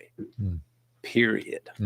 And so if that's in any of our space, in envy and jealousy and shame, that somebody else's joy takes away from our own, then we have more work to do. Amen. So you wanted to say something, Sam? Well, I was just hearing the sword of fire. It's just like, no matter what path we choose, it's going to be difficult. There's no non-sacrifice option. And so like, whenever we go through, like, I think I imagine in monogamy, I know you're married, that like, at some points you're going to the reason for marriage in that context is you're going to come up against points where you don't want to do it anymore. And it's very, very difficult to imagine. Like, that seems like the whole point of it. And to go through that, and then it's like, and it's probably, I imagine, a cyclical thing.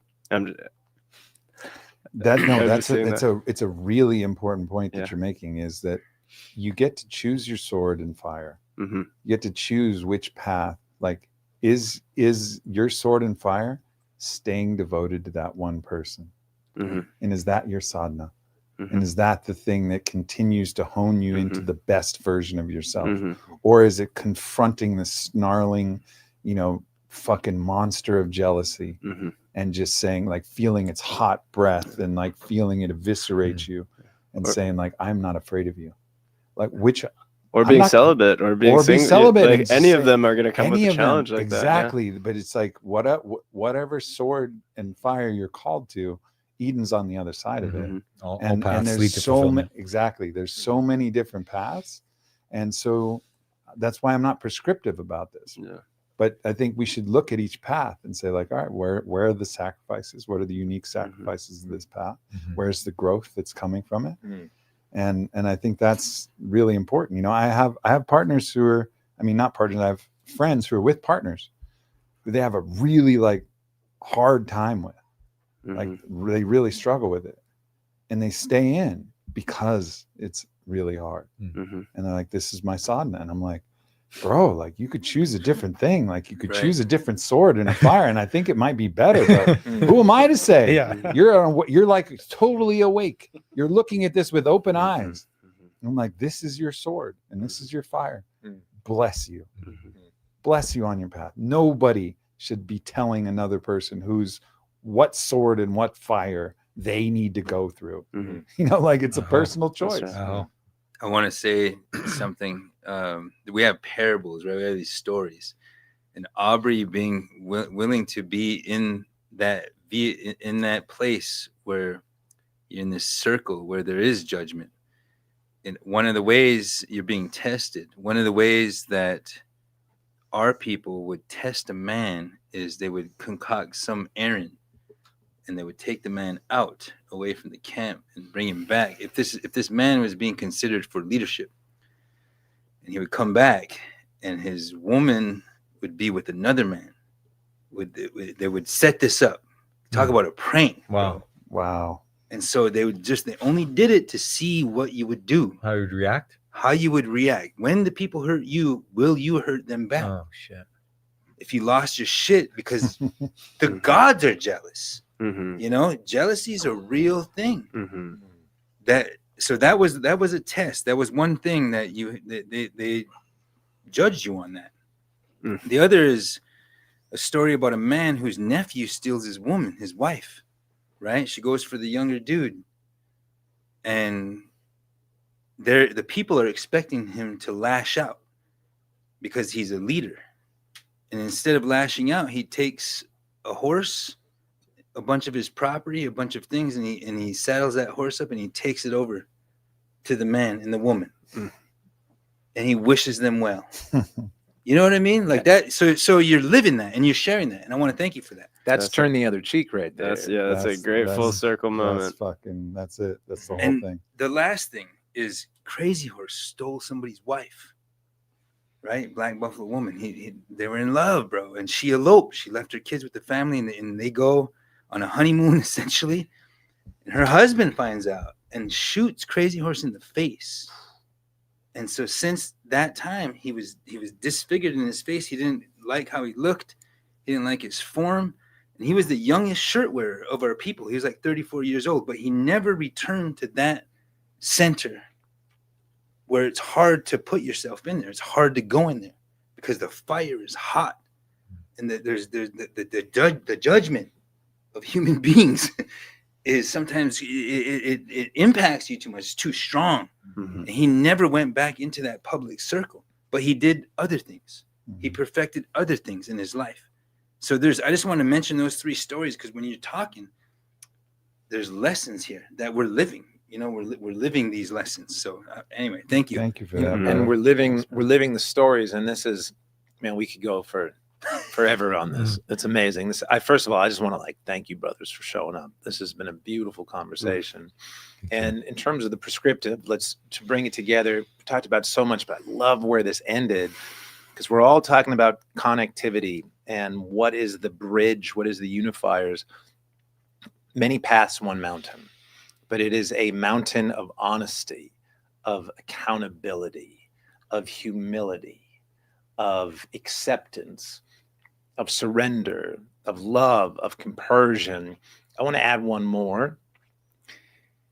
And I'm going to share a little parable of my tribe, my Jewish brethren. And actually, my brother Aaron was the first one to tell me this. As we record this on Rosh Hashanah, I also feel the need to say, I have so many Jewish friends, a lot of Chabad friends, and I realized this was on Rosh Hashanah. They're going to hate me, but I hope they see the love that this is for the connection of it all. We all want the same thing. And it's the story of this really devout Jewish man, and he dies and he goes to heaven and he sees, well, he doesn't see Jesus, of course, but whoever he sees there to greet him, the greeter says, so, did you do all the, did you pray? Oh yes, I prayed every Sabbath. I came and I prayed, and did you do the mitzvos? I did all 613. I kept kosher. I didn't eat this, and we did all these things. And did you study Torah? Oh, I read the Torah every single day. I did all of the whole thing, the Tanakh. So did you enjoy this world that I made for you? Fuck. Yeah. We have to remember Mm-hmm. to enjoy the ride. Mhm. Mhm. If we're not enjoying the process, if there is not levity, if there is not laughter, we're missing the whole point. Yeah. Mm-hmm. And I had that come through with a breath work I did with you that you led. And when it, and a lot of those things can be healing and we're letting a lot out. And I ask always at the end of the breath work, it's like, what do you got for me? And then what just came through was like, don't forget to laugh. Mhm. Like this is supposed to be fun. And Mhm. Yeshua struggled, but I don't think he suffered. Mm. I don't think he suffered for one moment Mm. because he hit the mark. Mm. He was compersion. He was accountability. He Mm. was service. So what is there to suffer about? We sign up for the sacrifice. And so if we can bring all of that together and let it infuse into ourselves and then fractalize out, Mhm. into the multitude, from the one becomes many, and then the Taurus back into it. And then we just live that life of the Christos, of the Son, as we are striving for more. And, we fuck up. What are you going to do? We do our best and then just be joyful warriors along the way. Mhm. So, And don't worry what people are going to say and think about you. And I've had, this has been the great gift of what I've been through, is now I realize that there will always be people who are going to just judge me wherever I go. And there'll be people who love me and that's it. But it's actually allowed me to be more free and authentic. Like Chase gave me this super dope vest. And I know there's going to be people, what's Aubrey wearing there? Who's he think he is? I'm wearing this little silver cuff that I think is real cool. It's one of my my own spiritual armor. And people are like, what is Aubrey wearing there? Like, but I like it. And it's me, and it's okay. Like if you want to judge, like whatever's going on, like it's okay. Like live your authentic life, like swing your authentic swing. It's a book from Stephen Pressfield about your authentic swing. Like all of us have an authentic swing.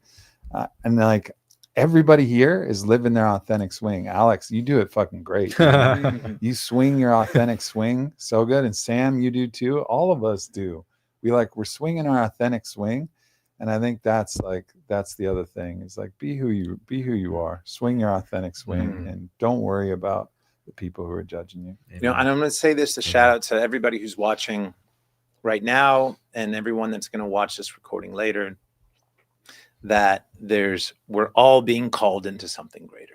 And what I love about all you guys, not just showing up here, but as you're like showing up in life, just saying we're going to do our best. And so I want to put out a call for just a moment for the men in particular that are hearing this, that are feeling that call for that activation to say, I am ready to step up. Well, we are launching a program called the 12, and it is only for 12 men, not 11, not 13, 12 men that are ready to come together in brotherhood, in sacrifice, in service, in activation, in joy, in honesty, in transparency, and in love.